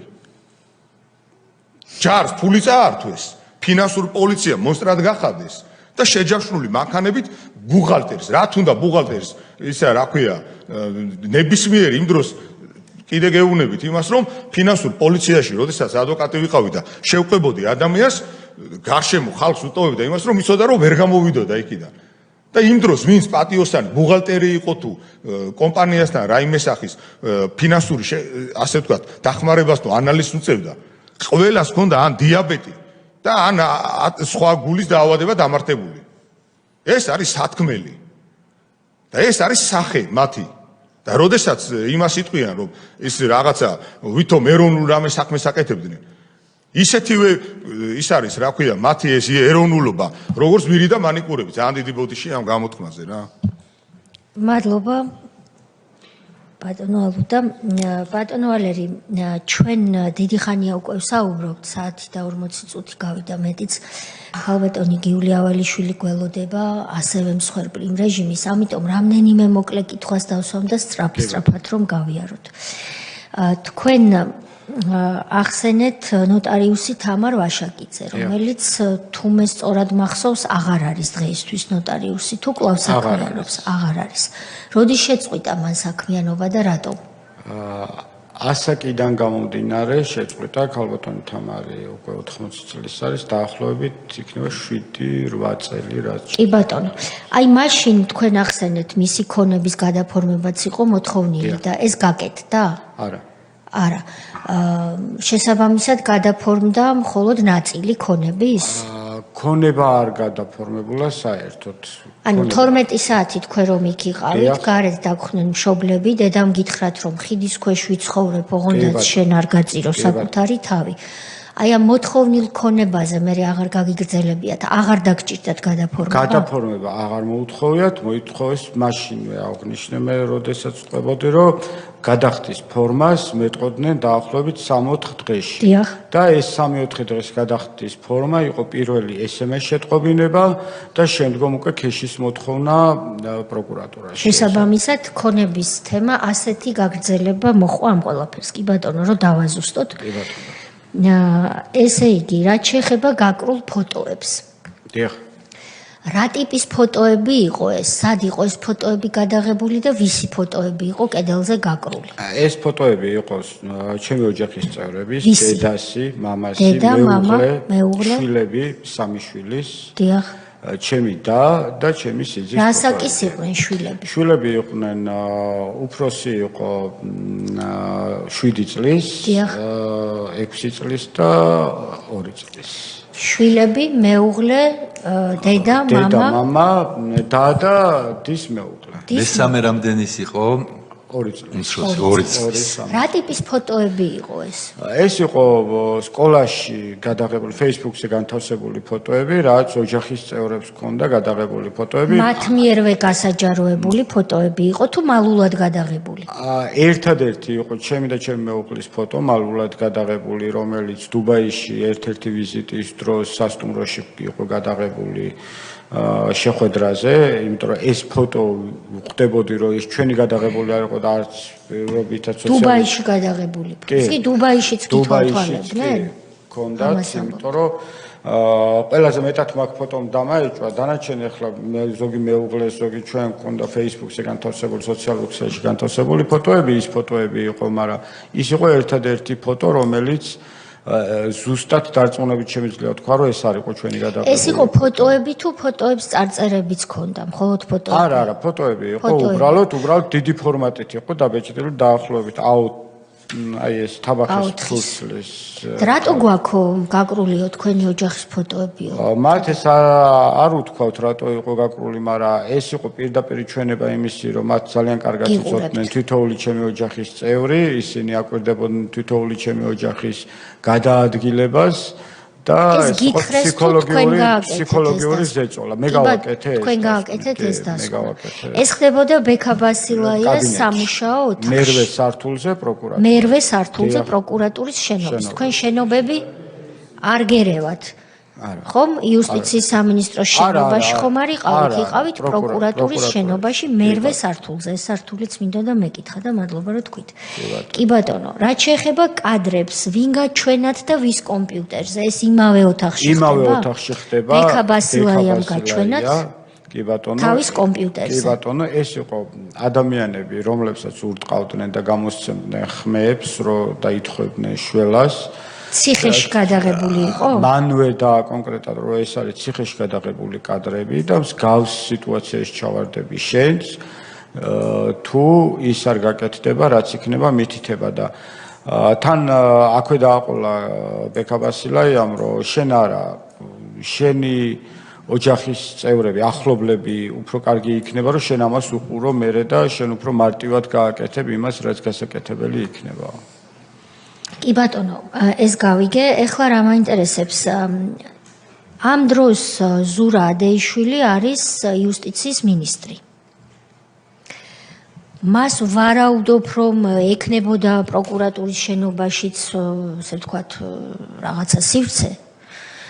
თუმცა მთავარი პროკურორი ამ დროს ის არ არის, ის ზის მეზობელ შენობაში, მე-9 სართულზე. თქვენ ხართ პროკურატურაში მერვე სართულზე. როცა თქვენ ამბობთ, რომ ის შემოვიდა, სადაც მე ვიყავი, გულისხმობთ ბექაბასილაიას კაბინეტს პროკურატურაში მერვე სართულზე. ის რომ შემოვიდა, საიდან იცანით, რომ ზურა ადეიშვილი იყო? ნანახი ყავდათ? მე ნანახი არ მყავდა ზურა ადეიშვილი, მაგრამ ტელევიზორში, ფოტოებში და იმაში ვიცოდი, რომ სახეზე ცნობდი, როგორც მინისტრს. კი. და ბექაბასილაიამაც მიმართა მაშინ, რომ ბატონო ზურაბ შემოუძღვა ოთახში? მარტო დაგტოვათ თუ? არა, თვითონაც იქ იყო ეს მე როგორც თქვი 20 წუთის განმავლობაში ის სიჩუმეს მოყვა ზურაბადეიშვილის შემოსვლა შემდგომ ოთახში და მე არ ვიცი ახლა ზურაბადეიშვილის ქონდა იქ კაბინეტის სამუშაო სივრცე. მაგრამ 20 წუთი დასჭირდა მის მოსვლას. წარე 20 წუთი კარგად მახსოვს მე არავინ ანუ ადამიანი კონტაქტში რო შემოდის კიდე იგებ რა უნდა ანუ ქვეცნობიერად ან რაღაცით ხვდები რა სჭირდება მაგრამ აბსოლუტური სიჩუმე როა თვითონ ოთახში იყო ბექა ბასილაია და სიჩუმე იყო 20 წუთი კი გადიოდა შედიოდა და მე შემოვიდა ადეიშვილთან ერთად თქვენ ხوار დაკვირვები ხართ როცა ახსენეთ ადეიშვილის შვილი ტელეფონით დარეკა გაუგზავნა ვიღაცას ტელეფონით დარეკა გავიდა და ისე დარეკა გამოვდივარ შიდა ტელეფონით დარეკა მე როგორც ვატყობ ეს ჩვენი საუბარი იქ რაღაც კამერა იდგა და ვიღაც უყურებდა ამას ეს მინდოდა მეკითხი ხო აი მაგას ვფიქრობ იმიტომ რომ ამ საუბრის შეწყვეტის კონტექსტი ისეთი იყო რომ ამან დაურეკა იმან უთხრა სავარაუდოდ რომ გავიგე და მე გავიდა ისა მე შემოვიდა მე რომ დარეკა ბასილაიამ შიდა ჩვეულებრივი ტელეფონით დიახ მან დარეკა შიდა და რა თქვა რომ დარეკა ესეთი ცალიაო კითხა ვიღაცას და გავიდა მე შემოვიდა ოღონდ არაფერი არ უთქვავს მე ისევ გავიდა და მე უკვე რომ შემოვიდა ადეიშვილთან ერთად 20 წუთი ნამდვილად იყო ზურა ადეიშვილი და ბასილაიამაც ესეც ბატონი ზურაო კი კარგი რა ერქვა ზურა ადეიშვილის შვილს რომელიც თქვენი შვილის კლასელი იყო ნიკოლოზ ადეიშვილი რამდენი წლის იყო ამ დროს ნიკოლოზ ადეიშვილი 7 წლის მეორე კლასში იყო მეორე კლასში 7 წლის 2012 წლის მაისში კი ბატონო ბატონი ნიკოლოზ ადეიშვილი დღეს უკვე დიდი კაცი იქნება ბატონი ნიკოლოზ ადეიშვილი თუ ჩემი შვილი სასაკიდან გამომდინარე თუ ვიმსჯელებ უკვე დიდი ბიჭი იქნება დიდი კაცი იქნება და მე ერთი რამ დავამატებ ქალბატონო თავმჯდომარე თუ შეიძლება მე ჩემმა შვილმა სკოლაც დაამთავრა საქართველოში ცხოვრობს და ამაყი ვარ მისით რომ ვფიქრობ რომ კარგი შვილები და კარგი შვილი მყავს და ესე ის რომელ სკოლაში უნდა დადიოდეს და ვიღაც რატო უნდა დადიოდეს იმ სკოლაში ის მშობლები რომლებიც ამას წყვეტდნენ ისინი არ არიან ახლა ისე თამამად როგორც ჩემი შვილი აი ამის თქმა მინდოდა რომ ხო ნუ თამამად კულტურული ნათქვამია ზურა ადეიშვილი და კარგი იქნება ბატონი ნიკოლოზი თუ ამას ისმენს რომ მამამისი 1 ოქტომბერს ჩატარდა თუ არა არჩევნები როგორც უკანასკნელი ლაჩარი გაიქცა ქვეყნიდან იმიტომ რომ ვერ დაუპირისპირდა ისეთ ადამიანებს როგორებიც თქვენ ბრძანდებით მისი პირდაპირი მსხვერპლები როდესაც დღეს ვალერი შოშიაშვილი აქ მყოფი მოქალაქე ამბობს რომ მე გავიარე ჯოჯოხეთი და დღესაც ვიბრძვი სიმართლის დასადგენად და ეს კომისია ამაში იმედი მაქვს რაღაც წვლილს შეიტანს ეს რა თქმა უნდა ყველამ უნდა იცოდეს და მათ შორის იმ შვილებმა თუ შთამომავლობა, იმიტომ რომ ცოდნის უფლება ყველას აქვს და ვალდებულებაც. მე მაინტერესებს შემდეგი. რატომ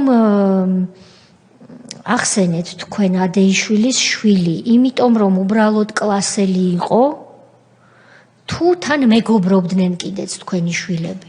არა, კლასელი მრავალნაირი არსებობს. არა, მეგობრობით არ მეგობრობდნენ. დანამდვილებით იცით, მაპატიეთ მამებმა ხანდახან არ იციან ყველა თავისი შვილის კლასი. იმდენად კავშირი დარწმუნებული იყავით. ჩემ შვილთან რომ მათ არ ქონდათ მეგობრობა. იცოდით ზუსტად რომ კლასელია? კი. ეგეც და მეორე ნიკოლოზი სააკაშვილიც მათ კლასში იყო. ერთად იყვნენ კლასელი. კი. თქვენ რომ ამდენი უბედურება დაგატყდათ თავს. ხლა მეორე კლასის მოსწავლე არ არის პატარა. მით უმეტეს ახალი თაობა ძალიან განვითარებულია. ალბათ თქვენმა შვილმა იცოდა რომ ოჯახში მძიმე ამბავი ტრიალებს. თუ არ იცოდა უმალავდით. კი, ჩემ შვილს რამოდენიმე სატელევიზიო ეთერშიც მოყოლილი აქვს რომ 8 წლის ასაკში აივანზე იდგა და ლოცულობდა, რომ ინსულტიანი მამა გადარჩენილი იყო და თვალები გაეხილა. აი ესეთი სამწუხაროდ ესეთი ბავშვობა ვაჩუქე ჩემი ნების საწინააღმდეგოდ ჩემ შვილს. ანუ ის ათვიცნობიერებდა განსაცდელს, რომელშიც თქვენ იმყოფებოდით. კლასში მას ხო არ ქონია სურვილი, რომ ან პრეზიდენტის შვილისთვის, მისი კლასელისთვის ეთქვა რაშვებით. კონფლიქტი ხო არ მოყოლია? არა, მსგავსი არაფერი არ ყოფილა, გამომდინარე იქიდან, რომ ეს ბოლო კომუნიკაცია და მე და ბასილაიას შორის კომუნიკაცია იყო მაისში. შესაბამისად, ადეიშვილთანაც კომუნიკაცია მქონდა მაისში.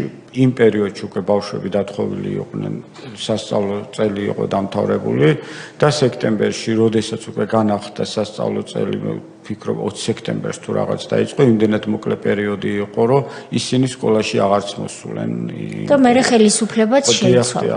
აი ხელისუფლება რო შეიცვალა, სად წავიდა ნიკოლოზ ადეიშვილი? არ ყოფილა, იმის მას მერე სკოლაში არც სააკაშვილის შვილი არ მისულა და 1 ოქტომბრის შემდგომ ის ბავშვები სკოლაშიც ვეღარ გამოჩნდნენ მათი შვილები, რაც დასანანია ამ შვილებისთვის. კარგი. ადეიშვილი რომ შემოვიდა, ის აგრესიული იყო თუ მშვიდად გესაუბრებოდათ? აი კახურა, ანუ როგორ მინდა კახურად ნუ იტყვით მაინდა-მაინც. დორბლებს ყრიდა, ჩვეულებრივ, აი ესეთი გაგიჟებული ადამიანი არ მინახავს რა. აი შემოვიდა რაღაცა დასჯის იმით, რომ შენ ახლა ეს ბავშვები რო ახსენე, ამაზე უფრო მეტად დაისჯები და გავიდა ოთახიდან თავის კარების მუქარადაღი თუ რატომ? თავის კარების მოჯახუნებით რა. ახლა მუქარა იყო ეს თუ ის იყო არა, თქვენი ნათქვამი რომ შვილი უხსენეთ, მან მუქარად ხომ არ აღიქვა რომ არა, არ მგონია. იმან უფრო აღიქვა იმით, რომ მე მას ვრევდი დასახმარებლად ჩემ საშველად. აი მასეთი აღქმა უკვე. ხო, აი როგორ გავბედე, მასთან გატოლება. შეურაცხყოფა არ მოუყენია. არა, მხოლოდ ეს ამ ფრაზებით შემოიყვანა. მაგრამ საიდან დაასკვენით რომ დორბლებს ყრიდა, გაბრაზებული რომ იყო ანუ ლოგიკა ანუ მეტყველება ადამიანის და ის აღელვებული აი რაღაც აკოშინებული ადამიანი იყო. ხოსის შვილის გაუბედურება შეიძლება თურმე და თავის შვილი არ უნდა ახსენო. ეს საინტერესო ეპიზოდია ამ საქმეში, რა თქმა უნდა. მიშას ყვარლის სახლი ახსენეთ. თქვენ სააკაშვილმა ხო არ იცით, თქვენ იცნობთ კახეთს როგორც აქაც ჩანს კარგად და საიდან აქვს მას ეს სახლი ყვარელში? მე არ ვიცი საიდან აქვს ეს სახლი ყვარელში, ნამდვილად. და უნდა გქონდეს თუ არა, როგორ მაგრამ მაგაში დარწმუნებული ვარ, რომ მიხეილ სააკაშვილის ყვარელში კი არა, საერთოდ საქართველოში არ უნდა გქონდეს სახლი და მისი ერთადერთი სახლი უნდა იყოს პენიტენციალური დაწესებულება. გამომდინარე იქიდან და მას სახლი არ უნდა გქონდეს. მართლა ქალბატონო თავმჯდომარე ყველაფერი მაქვს გაკეთებული იმისთვის, რომ მე აგერ დღესაც თავაზობ მათი ხელისუფლების ნამოქმედარი გრემის კულტურის ცენტრი. აგერ რაც არის ნებისმიერ დროს გამოძიება გაგრძელდეს, რაც არის გამოსაძიებელი, უბრალოდ თავაზობ, ხო ის რჩება მოგებაში, ხო? შევცვალოთ ქონება, იმ სახს წამოვიღებ მე და ეს გრემის თქვენ ხართ კვლავ მესაკუთრე ამ კულტურის სახლის. კი ბატონო. და ბოლო შეკითხვა მაქვს, მგონი ყველა კითხვა დავსვი. თქვენ ახსენეთ დასაწყისში. დაახლოებით საათნახევარი გავიდა მას მერე სიტყვა ხარკი. დიახ. აი ეს რო კარგად ახსნათ, რას აღიქვამდით ხარკი რას დაარქვით თქვენ? ხარკი დავარქვი თითოეულ კონტეინერზე გადახდილ თანხას, ეს იყო $1500, რომელიც არანაირი არც ვერც ამის საბუღალტრო გატარება იქნებოდა შესაძლებელი, ეს იყო პირდაპირ ის თანხა, რაც ქეშის სახით მიქონდათ მათ. ყოველ თვე რა თანხა იყო ჯამში? დაახლოებით 15000, 16500, აი ესეთი 18000 შეიძლება ეს თანხა ასე ბანკნოტებად მიგქონდათ. ვის აბარებდით? კირკიტაძეს. ირაკლი კირკიტაძეს ფინანსური პოლიციის შენობაში. რაში იდო ეს თანხა? კონვერტში. ზედ ეწერა რამე თუ ასე აძლევდით? არა, არაფერი არ ეწერა. ხელიდან ხელში აძლევდით. მის კაბინეტში. მის კაბინეტში. რამდენი თვე გაგრძელდა ეს? ეს გაგრძელდა თქვი არა, წლები გაგრძელდა. ეს გაგრძელდა 2006 წლის დასასრულიდან 2012 წლამდე. მუდმივად ყოველ თვე, მაგრამ როდესაც თქვენ თქვით რომ გადადგა და მე აღარ იყო, ვისაძლევდით ამ თანხას? ირაკლი კეკეტაძე რომ გადადგა, გახდა შპს NK-House-ის დირექტორი და უკვე იქ იყო მასაძლევდით. მე დირექტორობიდანაც რო წავიდა და თქვენ სუფრა გაშალეთ, მე ვისაძლევდით. შემდგომ იყო 4 თვე და მე არავისთვის არაფერი აღარ მემიცია და მე უკვე იყო ბექა ბასილაიას ეპიზოდები. გასაგებია. კარგი.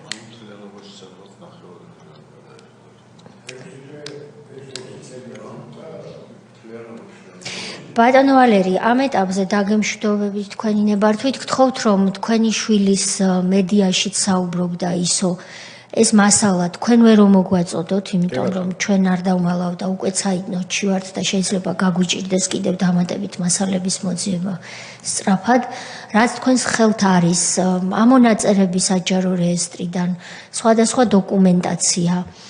გასაგებია რომ პროკურატურაში წარდგენილია, ყველაფერს იქნებ თავი მოუყაროთ, მათ შორის 2012 წლის ოქტომბრიდან თქვენ საჯარო აქტივობებს გრემში იქნება ეს თუ სხვაგან, რაც გაშუქებულა ტელევიზიით, ესეც რომ მოგვაწოდოთ და იქნებ სანამ ჩვენ ვმუშაობთ სამხარაულის ექსპერტიზის ბიუროს შეახსენოთ თავი და წერილით მიწეროთ და იქნებ დროულად დაიდოს ის დასკვნა სანამ კომისია სამუშაოს დაასრულებს, არ იქნებოდა ცუდი. აი ეს მასალები მოკლედ რომ მოგვაწოდოთ. დიდი მადლობა მობრძანებისთვის. უმნიშვნელოვანესი საქმე მოვისმინეთ დღეს თქვენი დამსახურებით დღეს. მადლობა იმ ბრძოლისთვის და მოთმინებისთვის, რაც თქვენ გამოიჩინეთ. და ვწუხარ რომ დღემდე არ არის ეს საქმე დასრულებული. ქალბატონ